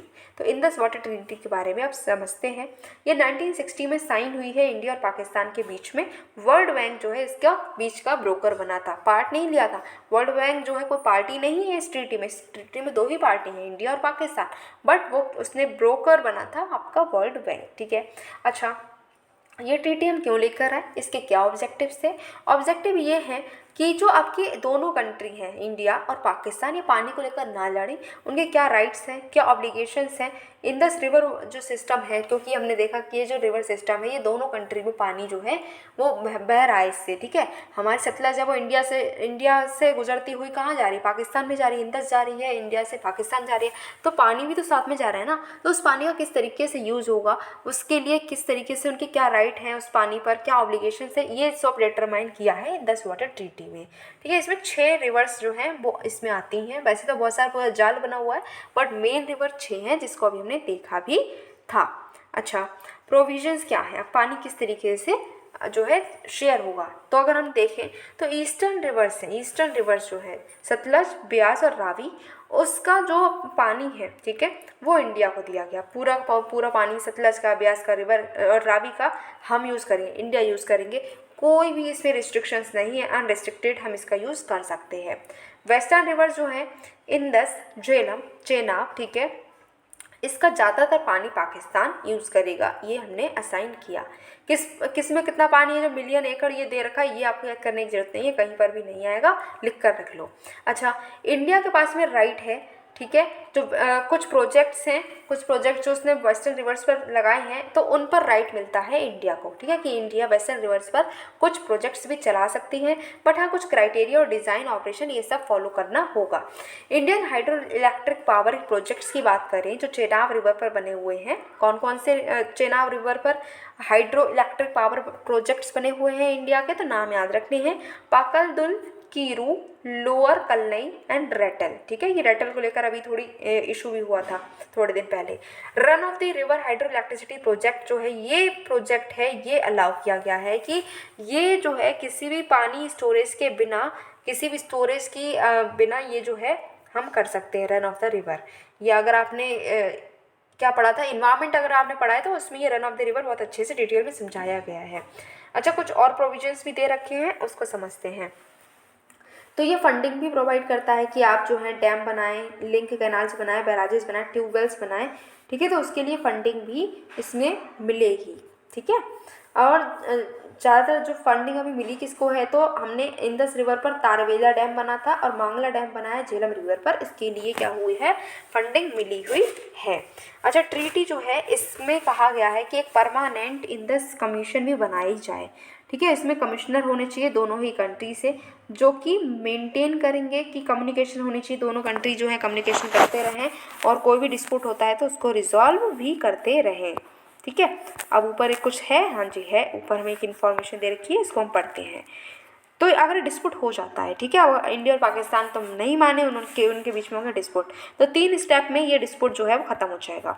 चलो, पहला स्टेप क्या है कि परमानेंट इंदस कमीशन, जो अभी बात की गई कि एक परमानेंट इंदस कमीशन बनानी चाहिए, तो वो जो कमीशन है उसके पास पहले हम जाएंगे, अपने इश्यूज़ को बताएंगे और वो सारा हैंडल करेगा। अब उसको लगता है किसी एक्सपर्ट की ज़रूरत है, तो एक्सपर्ट जो है वो उसकी हेल्प ली जाएगी। कुछ क्वेश्चन जो है जिसका अभी तक कुछ भी डिस्कशन नहीं हो पाया है, तो वो एक्सपर्ट जो हैं वो इसमें अपनी विचार देंगे, और फिर भी अगर नहीं हो पाता है सॉल्व, तो कोर्ट ऑफ आर्बिट्रेशन के पास में जाएंगे और डिस्प्यूट को ले जाएंगे, वहाँ पर हमारा सॉल्व हो जाएगा क्या मैटर जो भी होगा।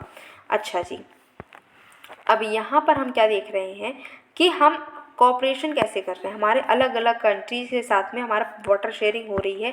कई सारी रिवर ऐसी हैं जो हम अलग अलग दो हमारे जो आपस में 2 कंट्रीज़ हैं, तो उनके साथ में उनमें ये रिवर जो है वो बह रही है, तो उसका पानी कैसे देखा जाता है, कैसे उसमें चेंज हो रहे हैं, कैसे उसमें हम हैंडल कर रहे हैं, कोऑपरेशन कैसे कर रहे हैं, ये सब देखना है।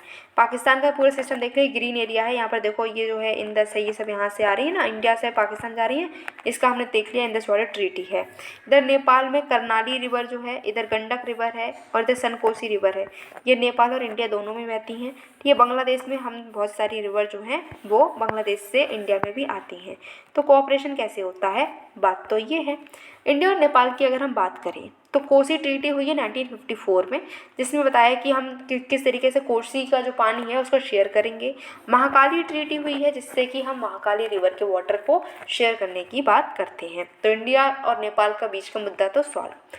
चाइना के साथ में देखें तो मेमोरेंडम ऑफ अंडरस्टैंडिंग हुआ है कि जो ब्रह्मपुत्र है उसकी हम जो भी इंफॉर्मेशन है ना, उसकी वाटर लेवल लेकर, वाटर क्वालिटी क्या है, उसकी वाटर में स्पीड क्या आ रही है, इस सब की इंफॉर्मेशन को एक्सचेंज करेंगे।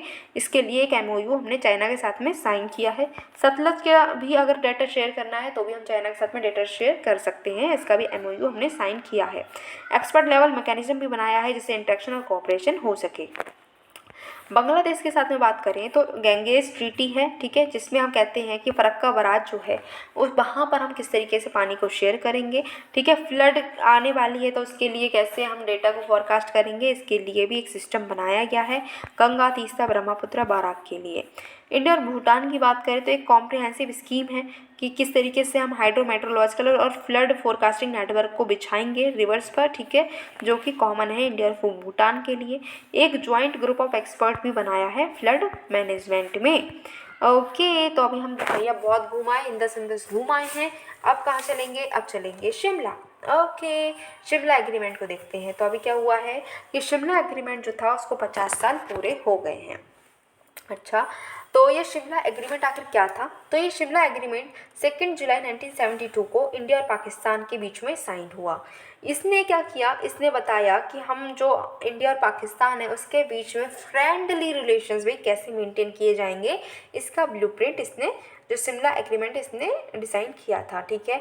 लेकिन हुआ क्या, ये जो 1971 में वॉर हुई थी, ठीक है, 1971 में वॉर हुई थी हमारी इंडिया और पाकिस्तान की, तो उसके बाद जो है रिलेशनशिप बहुत बेकार हो गए थे इंडिया और पाकिस्तान के, तो उसको सुधारने के लिए ही ये एग्रीमेंट किया गया था। अच्छा, एग्रीमेंट कर तो लिया, लेकिन क्या क्या बड़ी बड़ी बातें हमने इसमें करी हैं, चलो देखते हैं।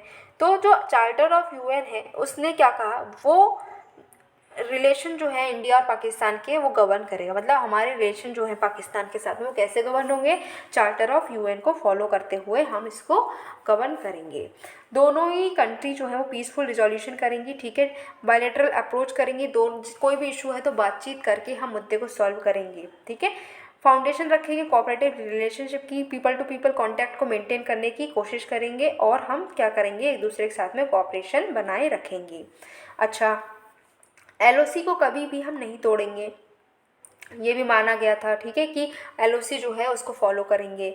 हर जो एक दूसरे की जो नेशनल यूनिटी है, टेरिटोरियल इंटीग्रिटी है, पॉलिटिकल इंडिपेंडेंसी है, और आपका जो सॉवरेन इक्वलिटी है, इसकी हम इज्जत करेंगे। ये एग्रीमेंट हमने कर लिया। इंडिया तो फेथफुली ये शिमला एग्रीमेंट के प्रिंसिपल को फॉलो कर रहा है, लेकिन पाकिस्तान जो है बीच बीच में अपने ये प्रॉमिसेस तोड़ देता है। जैसे कि कश्मीर इशू को ये रेस करता रहता है इंटरनेशनल फोरम में, थर्ड पार्टी को घुसेड़ देता है, लेकिन हम कह रहे हैं कि भाई दो लोग जो हैं इंडिया और पाकिस्तान आपस में ही इशू को अपना सॉल्व करेंगे, लेकिन ये थर्ड पार्टी के पास चला जा रहा है।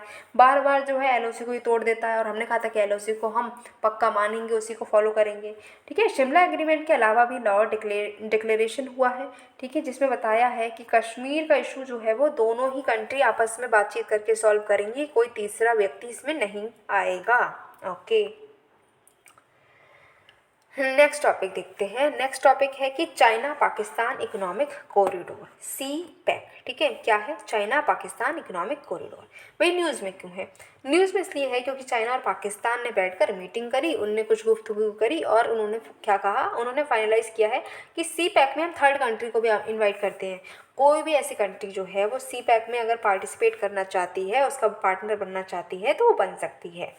अब ये सी पैक क्या है, किसमें क्या सी को पैक कर देना है, नहीं नहीं, सी पैक क्या है, एक 3000 किलोमीटर का लंबा रूट है, ठीक है, जो कि कनेक्ट करता है ग्वादर पोर्ट जो पाकिस्तान में है, उसको ये कनेक्ट करता है चाइना के जिनजियांग रीजन से। ये देखो ये चला आ रहा है, ये यहाँ पर देखते हैं, ठीक है, ये चाइना का ये जिनजियांग रीजन है, चाइना का जिनजियांग रीजन है, ठीक है, उसको ये कनेक्ट करते हुए चला आ रहा है ये ग्वादर पोर्ट। तो ये जो लाइन आपको दिख रही है, this is what, this is CPEC, ठीक है। सी पैक जो है चाइना का जो बहुत ही एम्बिशियस प्रोजेक्ट है, ये एक बेल्ट एंड रोड इनिशिएटिव उसका ही एक पार्ट है। और ये जो बेल्ट एंड रोड इनिशिएटिव है 2013 में लॉन्च हुआ, जिसका एम है कि South East Asia, Central Asia, Gulf region, Africa, Europe सबको land route as well as sea route से हम कनेक्ट करना चाह रहे हैं। हम मीन्स चाइना कनेक्ट करना चाह रहा है भाई, ठीक है। इससे ये होगा कि चाइना जो है मिडिल ईस्ट और अफ्रीका में ग्वादर पोर्ट के साथ में पहुंच जाएगा, ठीक है, और चाइना को इंडियन ओशन में एक्सेस मिल जाएगी। इंडियन ओशन तो है हमारा, यहाँ पर उसको एक्सेस मिल जाएगा। और रिटर्न में ये होगा कि चाइना कुछ डेवलपमेंट प्रोजेक्ट जो है वो लगाएगा पाकिस्तान में, ठीक है। ओके, इंडिया जो है इस पर प्रोटेस्ट कर रहा है भाई। अब बात ये है कि इंडिया प्रोटेस्ट क्यों कर रहा है। इंडिया प्रोटेस्ट इसलिए कर रहा है क्योंकि ये जो सी पैक है ये हमारी इंडिया से जा रहा है निकल कर। ये लाइन देखो, ये एरिया जो है ये हमारा है, ये ग्रेइश एरिया हमारा है, पीओके है, ठीक है, तो है तो हमारा ही ना।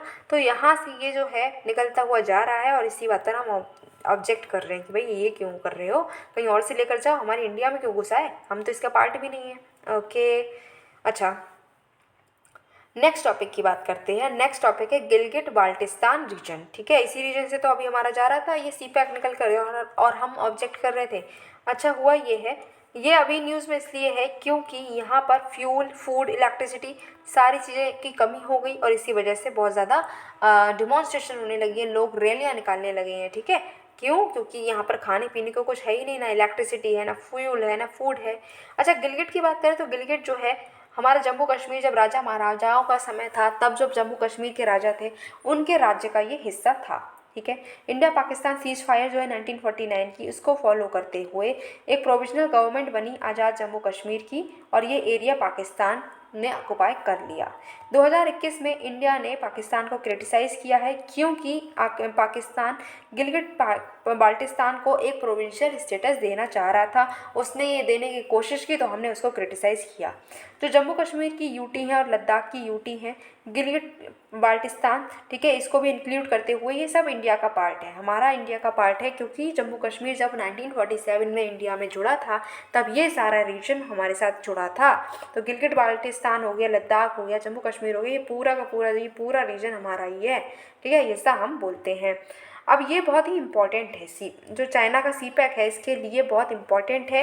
ये चाइना के लिए सीपैक निकल रहा है इसलिए उसका इम्पॉर्टेंट एरिया है, हमारे लिए इसलिए इम्पॉर्टेंट है क्योंकि हम जो सीपैक है, तो सीपैक है तो उधर से जब चाइना बार बार इधर से आता रहेगा तो वो कहीं अटैक ना कर दे, उस पर निगरानी रखने के लिए ये एरिया हमारे लिए बहुत इम्पॉर्टेंट है। ये एरिया फिर से हम बड़ा करके देख लेते हैं। ये जो लाइट ग्रीन एरिया दिख रहा है ये है गिलगिट बाल्टिस्तान। ये जो है पाकिस्तान ने अपने अंडर कर लिया है, पीओके के अंडर ये पड़ता है, बट है ये हमारा। ठीक है, ये जो एरिया दिख रहा है ये है सक्शाम वैली। ठीक है, इसको पाकिस्तान ने चाइना को गिफ्ट में दे दिया।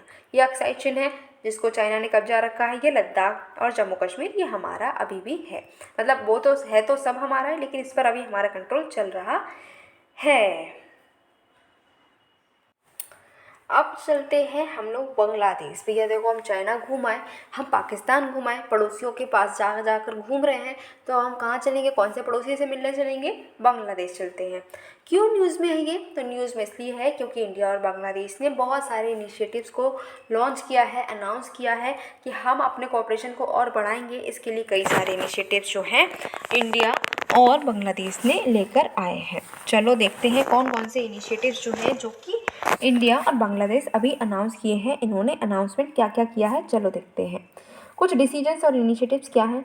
सबसे पहले है कि कॉम्प्रिहेंसिव इकोनॉमिक पार्टनरशिप एग्रीमेंट जो है, दोनों साइड जो है इस एग्रीमेंट को लाने की कोशिश कर रहे हैं। हम कह रहे हैं कि हम अब सेपा करेंगे। CEPA is what? Comprehensive economic partnership agreement. इसमें बहुत सारे रिलैक्सेशंस मिलते हैं हमें।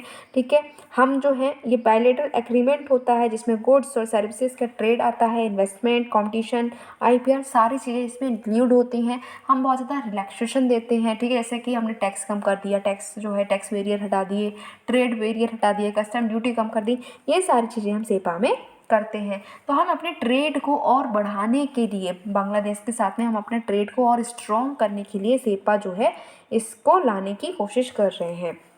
नेक्स्ट है कि जो कुशियारा रिवर है इसका पानी किस तरीके से हम शेयर करेंगे, इस पर भी एक MOU साइन हुआ है। ठीक है, तो पहले तो हमने गंगा का पानी जो है उसको कैसे हम बांटेंगे, इसके लिए हमने एक MOU साइन किया था। अब हमने कुशियारा रिवर के लिए भी MOU साइन कर दिया है। अब क्वेश्चन ये आता है कि मैम हमने गंगा सुनी है, हमने यमुना सुनी है, हमने सोन सुनी है, हमने तो बहुत सारी रिवर सुनी है, बट हमने कुशियारा नहीं सुनी। कुशियारा कहाँ है? तो कुशियारा जो है ये इंडिया और बांग्लादेश के बॉर्डर पर ये रिवर मिलती है। ये बराक रिवर की एक ब्रांच है। ठीक है, बराक जो है ये दो में डिवाइड हो जाती है इस तरीके से, एक कुशियारा बन जाती है और एक बन जाती है सूरमा रिवर। ठीक है, तो आपको याद रखना है कि ये किसकी ब्रांच है, तो ये बराक रिवर की ही ब्रांच है। इंडिया और बांग्लादेश जो है उसका बॉर्डर ये बनाती है। एक छोटा सा बॉक्स दे रखा है, चलो इसके बारे में भी पढ़ ही लेते हैं। तो कुछ मेजर कनेक्टिविटी प्रोजेक्ट्स हैं इन दोनों कंट्री के बीच में। कौन सी कंट्री है? India and Bangladesh. एक प्रोटोकॉल जो है वो साइन हुआ है किस बात के लिए कि इनलैंड वाटर ट्रांजिट कैसे होगा, कैसे हम ट्रेड करेंगे। ठीक है, इसमें हम क्या कर रहे हैं कि इंडिया और बांग्लादेश के जो इनलैंड वाटरवेज जैसे कि कुछ रिवर्स हैं तो उनको हम कनेक्ट करने की बात कर रहे हैं। ठीक है, और उसके बाद में India Bangladesh friendship pipeline project भी चलाया जा रहा है जो कि कनेक्ट करेगा सिलीगुड़ी को पार्वतीपुर से। ठीक है, जिससे कि हम डीजल को हम स्टेबली सप्लाई कर सकें, इसके लिए ये हम लेकर आए हैं। नेक्स्ट है एक रेलवे लिंक भी लेकर आए थे हम, चिल्हाटी और हल्दीबाड़ी को जो जोड़ती है। चिल्हाटी बांग्लादेश में और हल्दीबाड़ी हमारे इंडिया में है। फेनी ब्रिज भी बनाया गया है जिसको हम मैत्री सेतु बोल रहे हैं, ये फेनी रिवर पर बना है जो कि सुब्रूम को, जो कि त्रिपुरा में है हमारी इंडिया में, उसको रामगढ़ से जोड़ेगी। जो रामगढ़ है हमारा बांग्लादेश में। चट्टूग्राम और मोंगला पोर्ट जो बांग्लादेश में है उसको अब इंडिया भी यूज़ कर सकता है अपने गुड्स को ट्रांसपोर्ट करने के लिए। ठीक है, अगरतला अखौरा रेल लिंक जो है वो भी उसका एक्सपेक्टेशन हम कर रहे हैं कि वो इंडिया के नॉर्थ ईस्ट स्टेट्स की जो मार्केट है वो खोल देगा। किसके लिए? दूसरे हमारे बांग्लादेश की स्टेट्स के लिए। अब बात करते हैं कि हमारी जो इंडिया है और बांग्लादेश है इसके कुछ रिलेशंस के की फैक्ट देखते हैं। भाई सबके की फैक्ट देख रहे हैं तो बांग्लादेश पीछे क्यों रहे, इसकी भी देखते हैं। तो अगर हम बात करें इंडिया और बांग्लादेश की तो 4096, ठीक है, इतना जो किलोमीटर का इंटरनेशनल बॉर्डर है ये इंडिया और बांग्लादेश जो है वो शेयर करते हैं। कौन कौन सी स्टेट्स हैं? Assam, West Bengal, Mizoram, Meghalaya and Tripura. तो ये हमारी 5 स्टेट्स जो हैं, आसाम, वेस्ट बंगाल, मिजोरम, मेघालय एंड त्रिपुरा, ये शेयर कर रही हैं बॉर्डर किसके साथ में? बांग्लादेश के साथ में।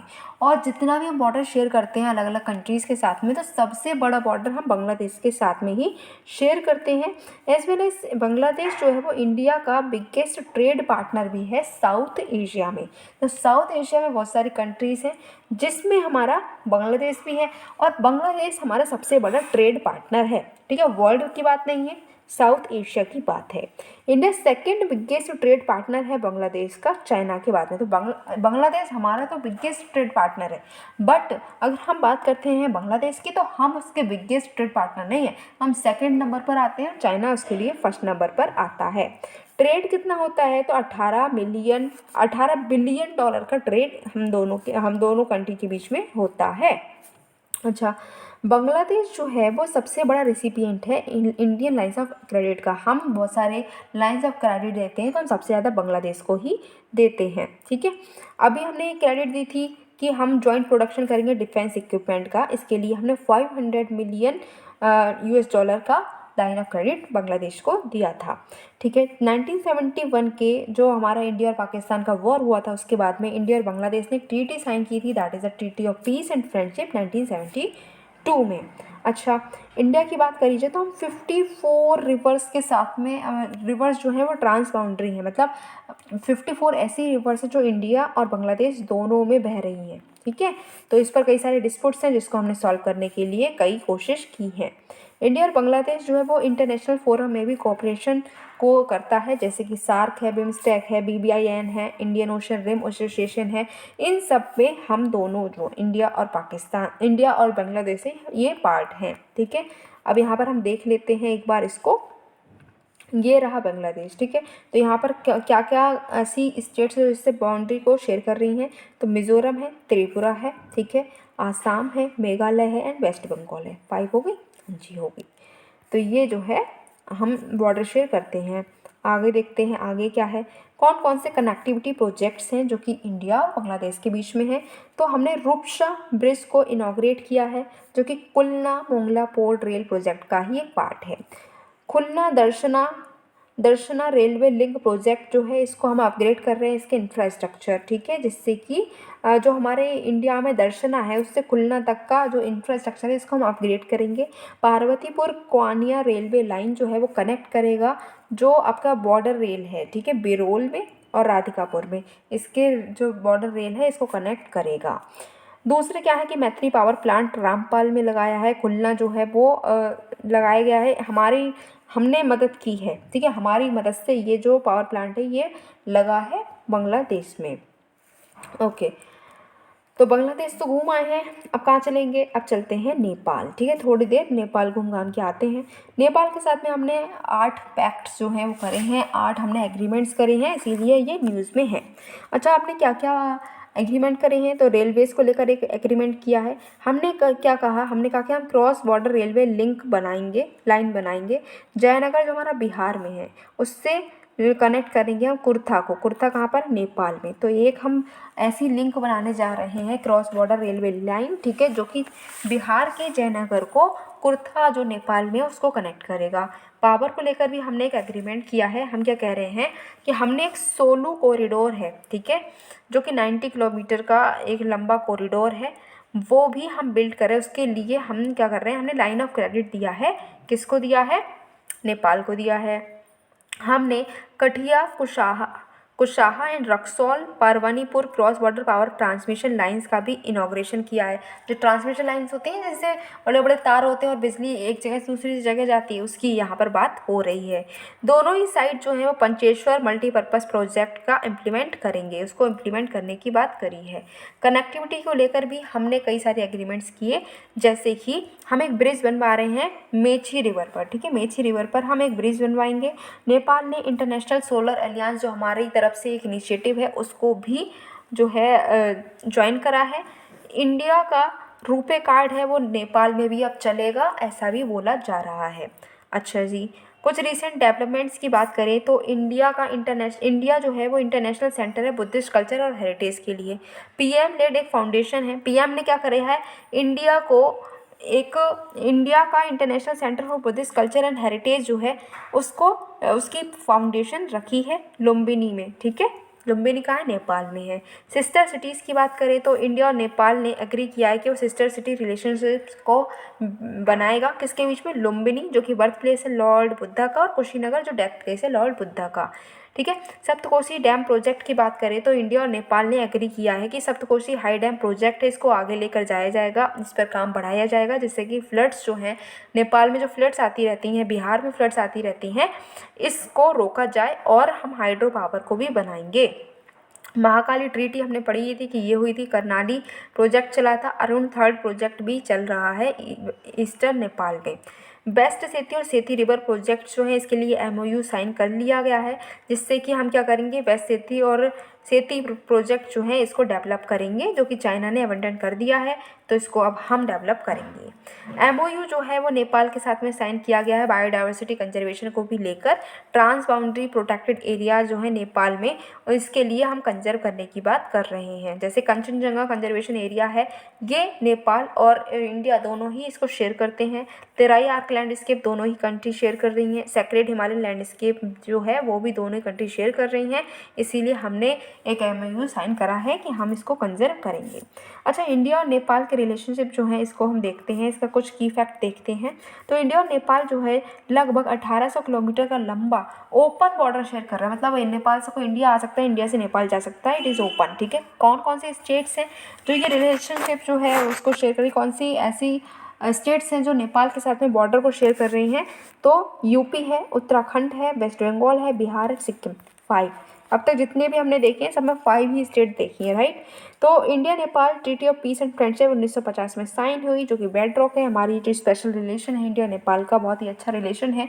तो ये रिलेशन जो है इसका बेड रॉक जो है क्या है, India Nepal treaty of peace and friendship of 1950।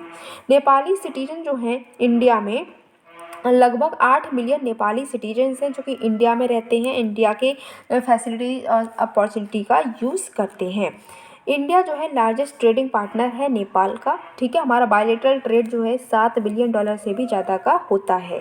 India जो है नेपालीज आर्मी को भी हेल्प प्रोवाइड करती है, नेपालीज आर्मी को मॉडर्न बनाने की कोशिश करती है। कई सारी जॉइंट एक्सरसाइजेज होती हैं जिसमें सूर्य किरण एक है। एनर्जी कोऑपरेशन की अगर हम बात करें तो पावर एक्सचेंज एग्रीमेंट हुआ है 1971 से, जिससे कि जो बॉर्डर एरिया में जो भी हमें पावर की ज़रूरत है उसको दोनों ही कंट्री मिलकर फुलफ़िल करती हैं।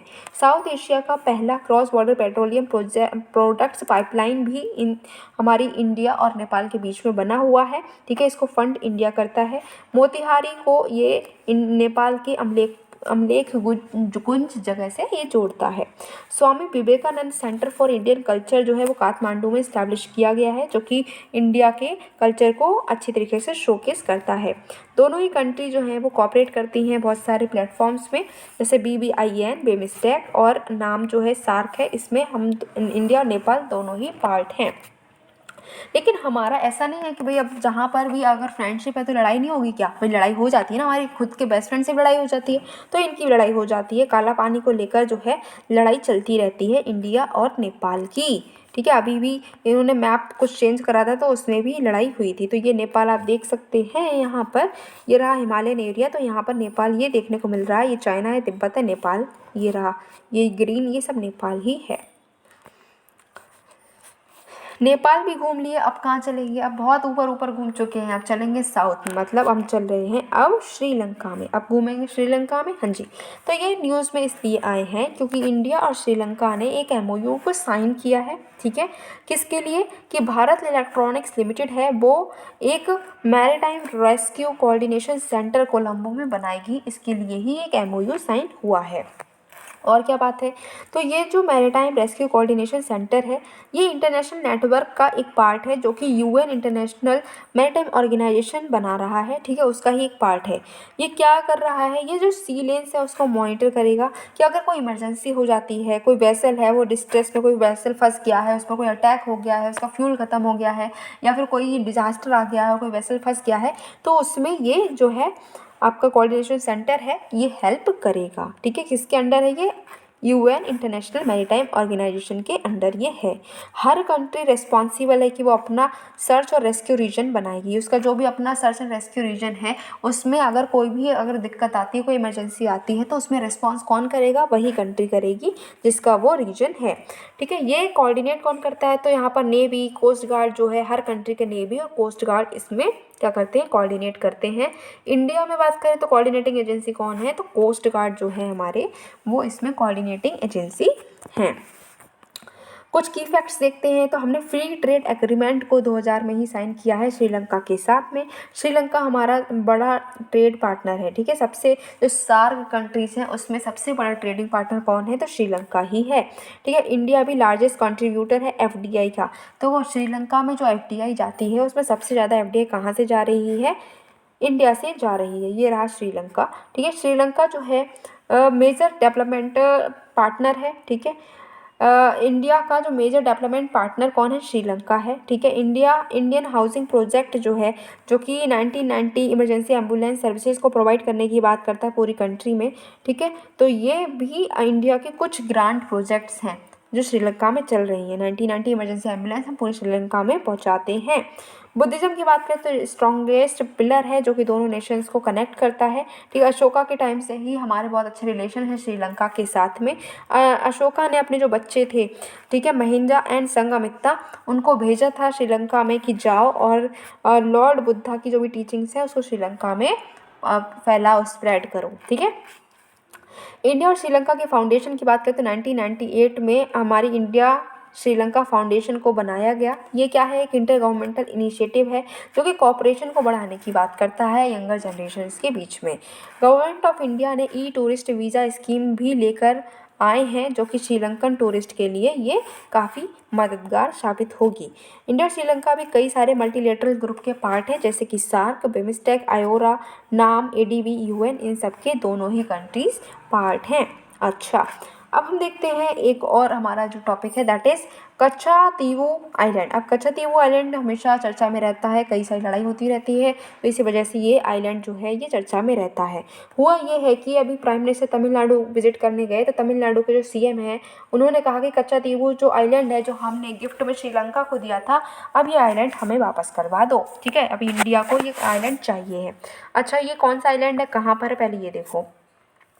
ये रहा हमारा तमिलनाडु, इंडिया है, ठीक है। तमिलनाडु, ये मदुरई रही यहाँ पर रामनाथपुरम है, ये रामेश्वरम है, ठीक है। ये एडम्स ब्रिज है अपना, और ये पाक स्ट्रेट है, ये पाक स्टेट है, ठीक है, ये जाफना है, ये श्रीलंका है, और यहीं पर ये जो रेड डॉट दिख रही है यही क्या है, हमारा कच्चातीवू आइलैंड है। अच्छा, कच्चातीवू आइलैंड जो है इसके बारे में बात करें अगर हम, तो ये स्मॉल इनहैबिटेड आइलैंड है, मतलब यहाँ पर कोई रहता नहीं है। पाक स्टेट में ये आइलैंड हमें देखने को मिल ही रहा है, ठीक है। बे ऑफ बंगाल, जो इधर बे ऑफ बंगाल है, इधर अरेबियन सी है, उसको ये कनेक्ट करने का काम करता है। कच्चातीवू आइलैंड जो है ये वोल्केनिक इरप्शन से बना था, 14th सेंचुरी में बना है, काफ़ी पुराना है, ठीक है। ये वोल्केनिक इरप्शन से बना है। इसको कौन एडमिनिस्टर करता है, तो इंडिया और श्रीलंका ब्रिटिश रूल में दोनों ही जो है इंडिया और श्रीलंका ब्रिटिश रूल में दोनों ही इसको ज्वाइंटली एडमिनिस्टर करती थी। बट कच्चातीवू इशू कब हुआ, ये इशू तब आने लगा जब दोनों ही कंट्री ने 4 मैरीटाइम बाउंड्री एग्रीमेंट को साइन किया था, तब ये इशू आने लगा। 1974 से 1976 के बीच में दोनों कंट्रीज़ ने 4 मैरीटाइम बाउंड्री एग्रीमेंट्स करे, और इसी बात के बाद में क्या हुआ कि जो आपका कच्चातीवू आइलैंड है इसके लिए कुछ इश्यूज इमर्ज होने लगे। आइलैंड जो है वो श्रीलंका का पार्ट बन गया, जो हमने एग्रीमेंट करे उसके अकॉर्डिंग, लेकिन था तो ये हमारा, लेकिन ये श्रीलंका का पार्ट बन गया।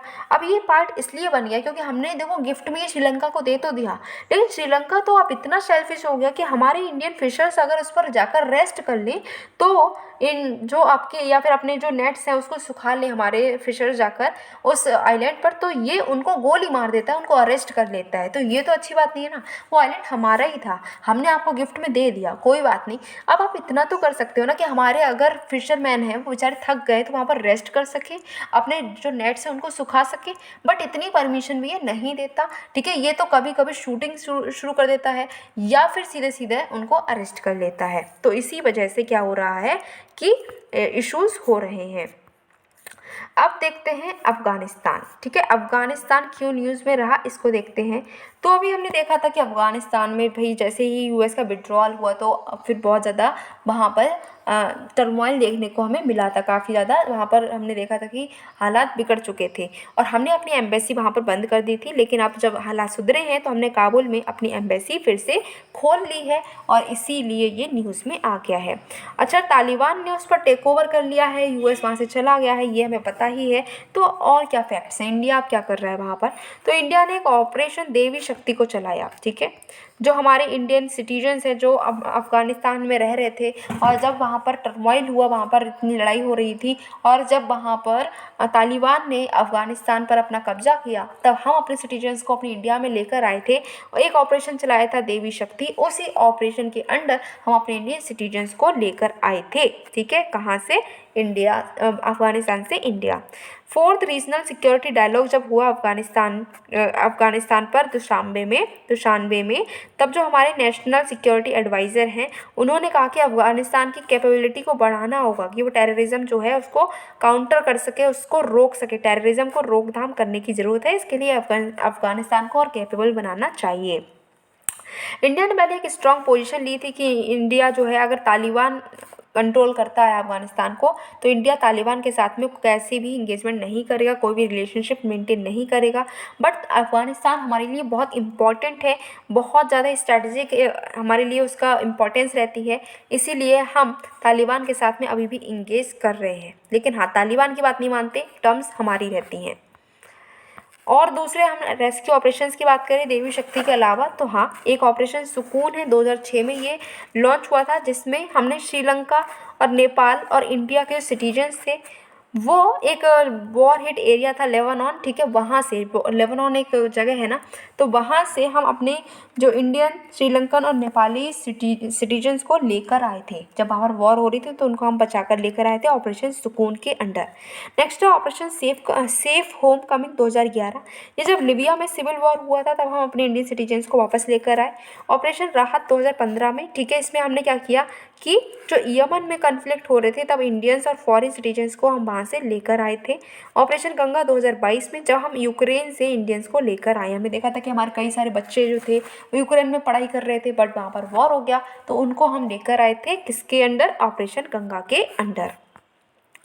अब इंडिया और अफगानिस्तान के रिलेशंस की बात करें अगर हम, तो इंडिया जो है वो सबसे छोटा बॉर्डर अगर किसी कंट्री के साथ में शेयर करता है तो वो अफ़गानिस्तान ही है। ओनली 106 किलोमीटर का बॉर्डर ही है जो हम शेयर करते हैं अफ़गानिस्तान के साथ में।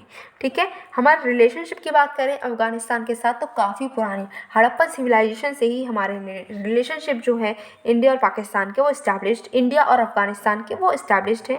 ट्रीटी ऑफ फ्रेंडशिप साइन हुई थी 1949 में इन दोनों कंट्री के बीच में। ठीक है, इंडिया मेजर एक्सपोर्ट डेस्टिनेशन। ठीक है, अफ़गानिस्तान जो है कई सारा एक्सपोर्ट जो है इंडिया में करता है। ठीक है, इंडिया और अफ़गानिस्तान ने एक प्रेफरेंशियल ट्रेड एग्रीमेंट भी साइन किया जिसमें इंडिया जो है ड्यूटी कंसेशंस प्रोवाइड करेगा। 50 to 100% ड्यूटी जो है वो माफ़ कर सकता है इंडिया अफ़गान के ड्राई फ्रूट्स पे। ठीक है, अफ़गान से अगर कोई ड्राई फ्रूट आता है तो उस पर हम या तो उसकी ड्यूटी को आधी कर सकते हैं और हो सकता है हम पूरी की पूरी ड्यूटी को माफ़ कर दें। इंडिया जो है अफ़गानिस्तान को जो डोनेशन मिलती है तो इंडिया भी बहुत सारी डोनेशन अफ़गानिस्तान को देता है।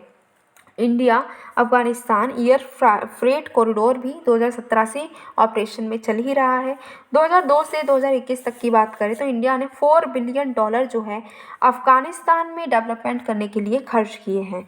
इसमें हमने काबुल में अफ़गानिस्तान का पार्लियामेंट बनाया है, सलमा डैम बनाया है, उसको रिकन्स्ट्रक्ट किया है और जरंज डेलाराम रोड भी बनाया है। इसके साथ ही साथ हम देखते हैं एक मैप। ठीक है, ये जो मैप है काफ़ी इंपॉर्टेंट है। पिछले ही साल इससे क्वेश्चन बना था कि अफ़गानिस्तान जो है इससे कौन सी कंट्री बॉर्डर नहीं करती हैं, तो आपको देखना चाहिए इसको एक बार।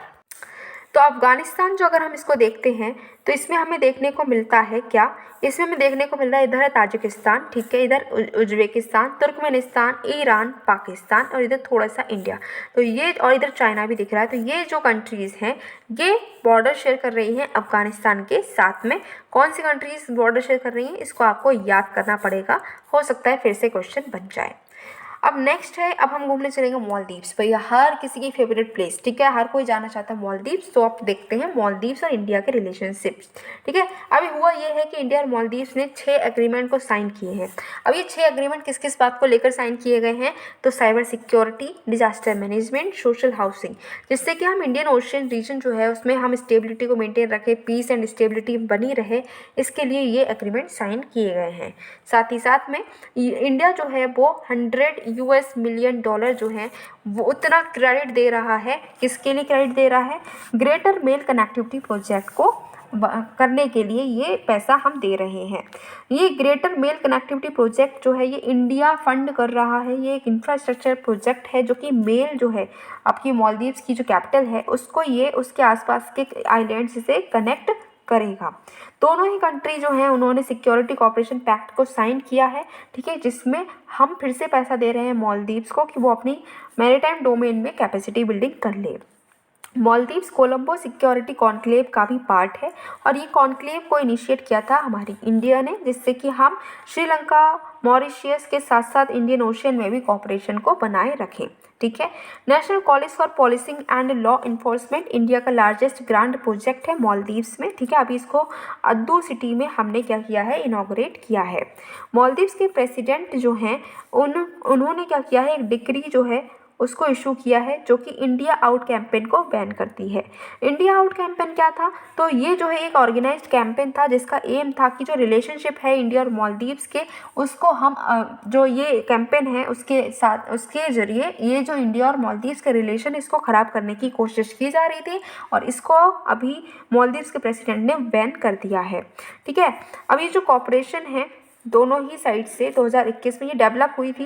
ये इसलिए थी, इसका रीज़न क्या था कि जो हार्बर है उथुरू थिलाफालू अटोल में, ठीक है, ये जो हार्बर है उसमें ये र्यूमर फैल गई थी कि इंडियन मिलिट्री पर्सोनल जो हैं वो यहाँ पर रहेंगे। इंडियन मिलिट्री जो लोग हैं, इंडिया की जो फोर्स है वो उस हार्बर पर रहेगी, जाकर वहाँ उसकी स्टेशन बन जाएगी।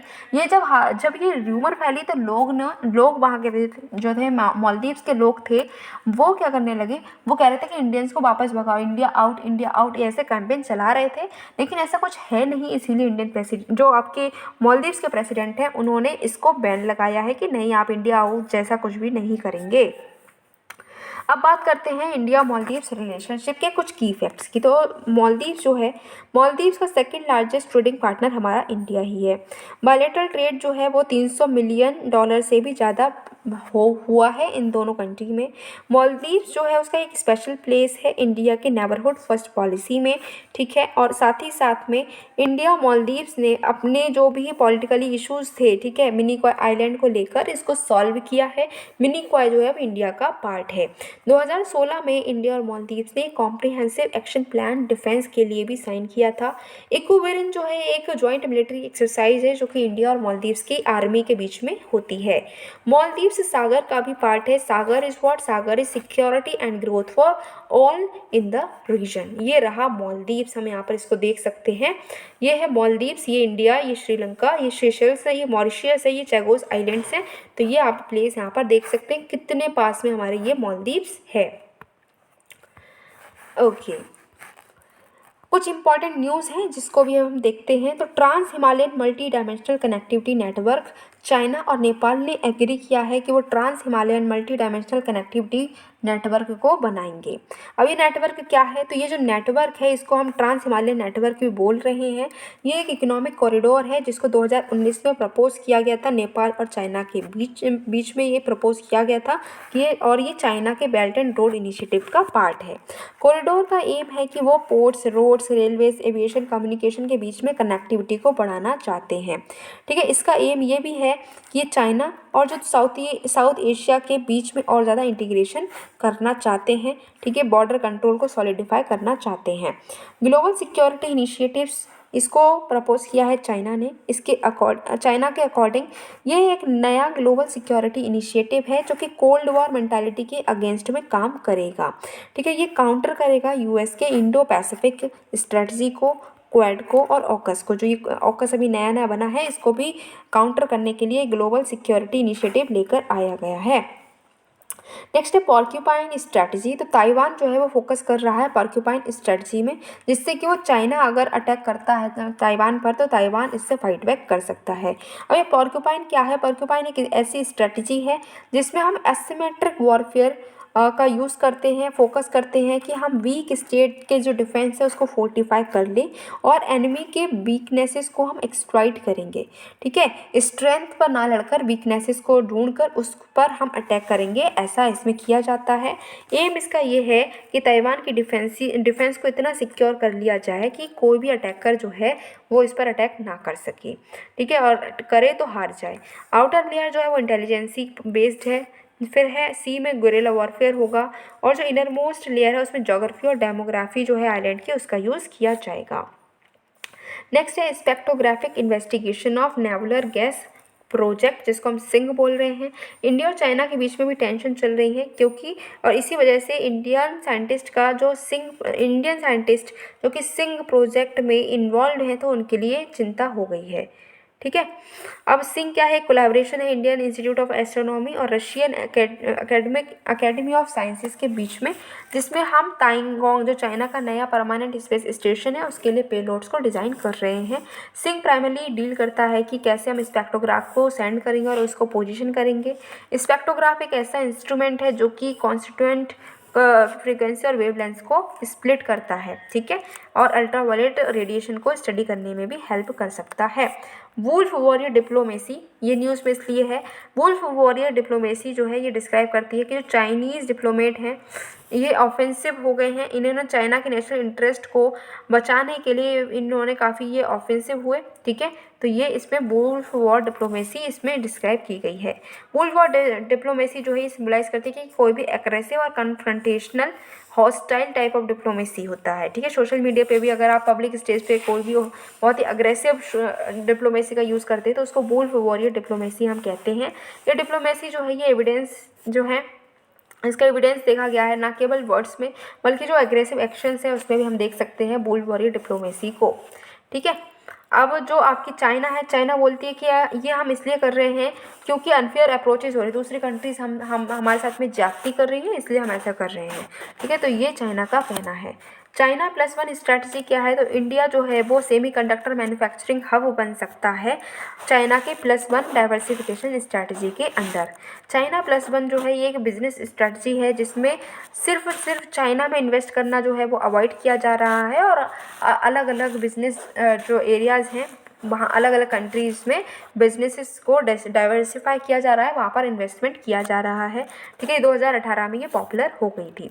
एशियन क्लियरिंग यूनियन की बात करें तो आरबीआई ने अनाउंस किया कि जितने भी एलिजिबल करंट अकाउंट ट्रांजेक्शन्स हैं, ठीक है, और जिसमें ट्रेड ट्रांजेक्शन्स श्रीलंका के साथ में भी इंक्लूडेड हैं, इनको सेटल किया जा सकता है किसी भी परमिटेड करेंसी में जो कि एशियन क्लियरिंग यूनियन के बाहर है। ठीक है, तो एशियन क्लियरिंग यूनियन मैकेनिज्म के बाहर कोई भी ऐसी करेंसी है जो परमिट है तो उसमें कोई भी आपका जो ट्रेड ट्रांजेक्शन है श्रीलंका के साथ में उसको आरबीआई जो है एक्सेप्ट करेगी, ऐसा बोला गया है।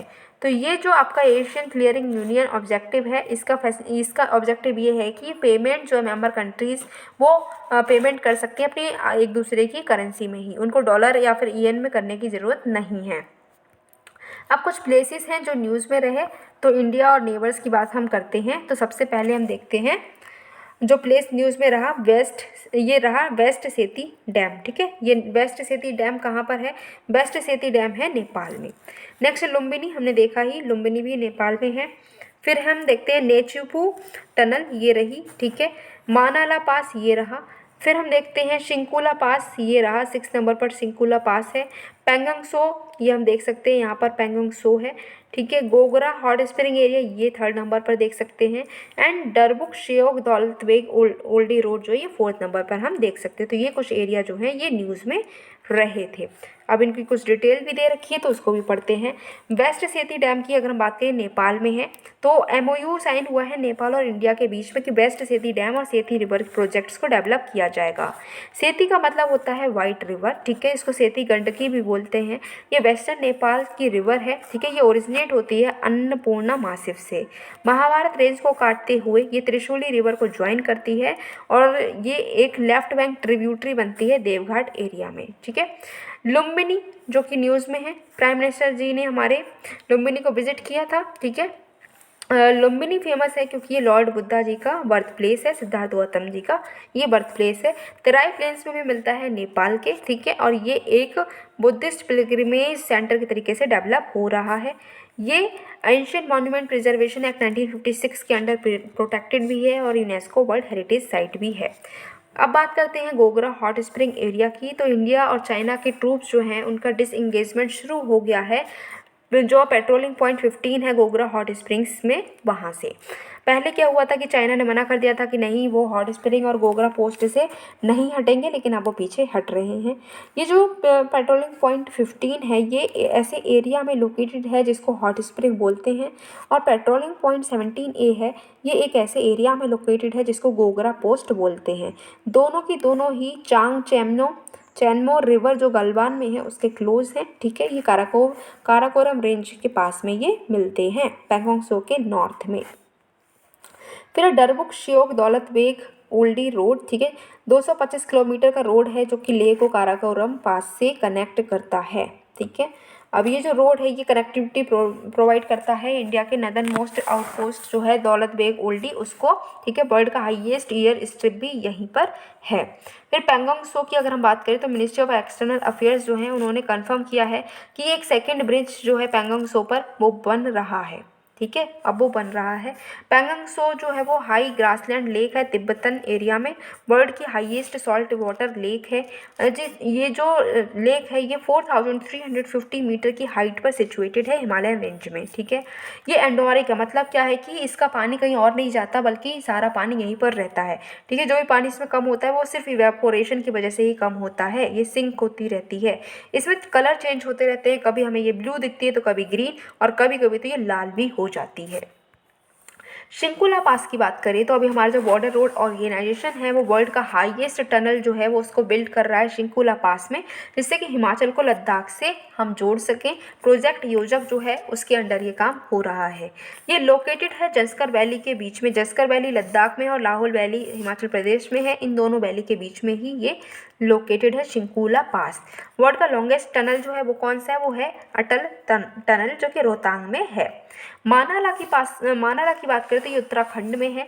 अभी पीएम जो है हमारे, उन्होंने माना विलेज के कनेक्टिविटी की बात रख दी है। ठीक है, जो माना विलेज को माना पास से कनेक्ट किया जाएगा, इसकी नींव रख दी गई है।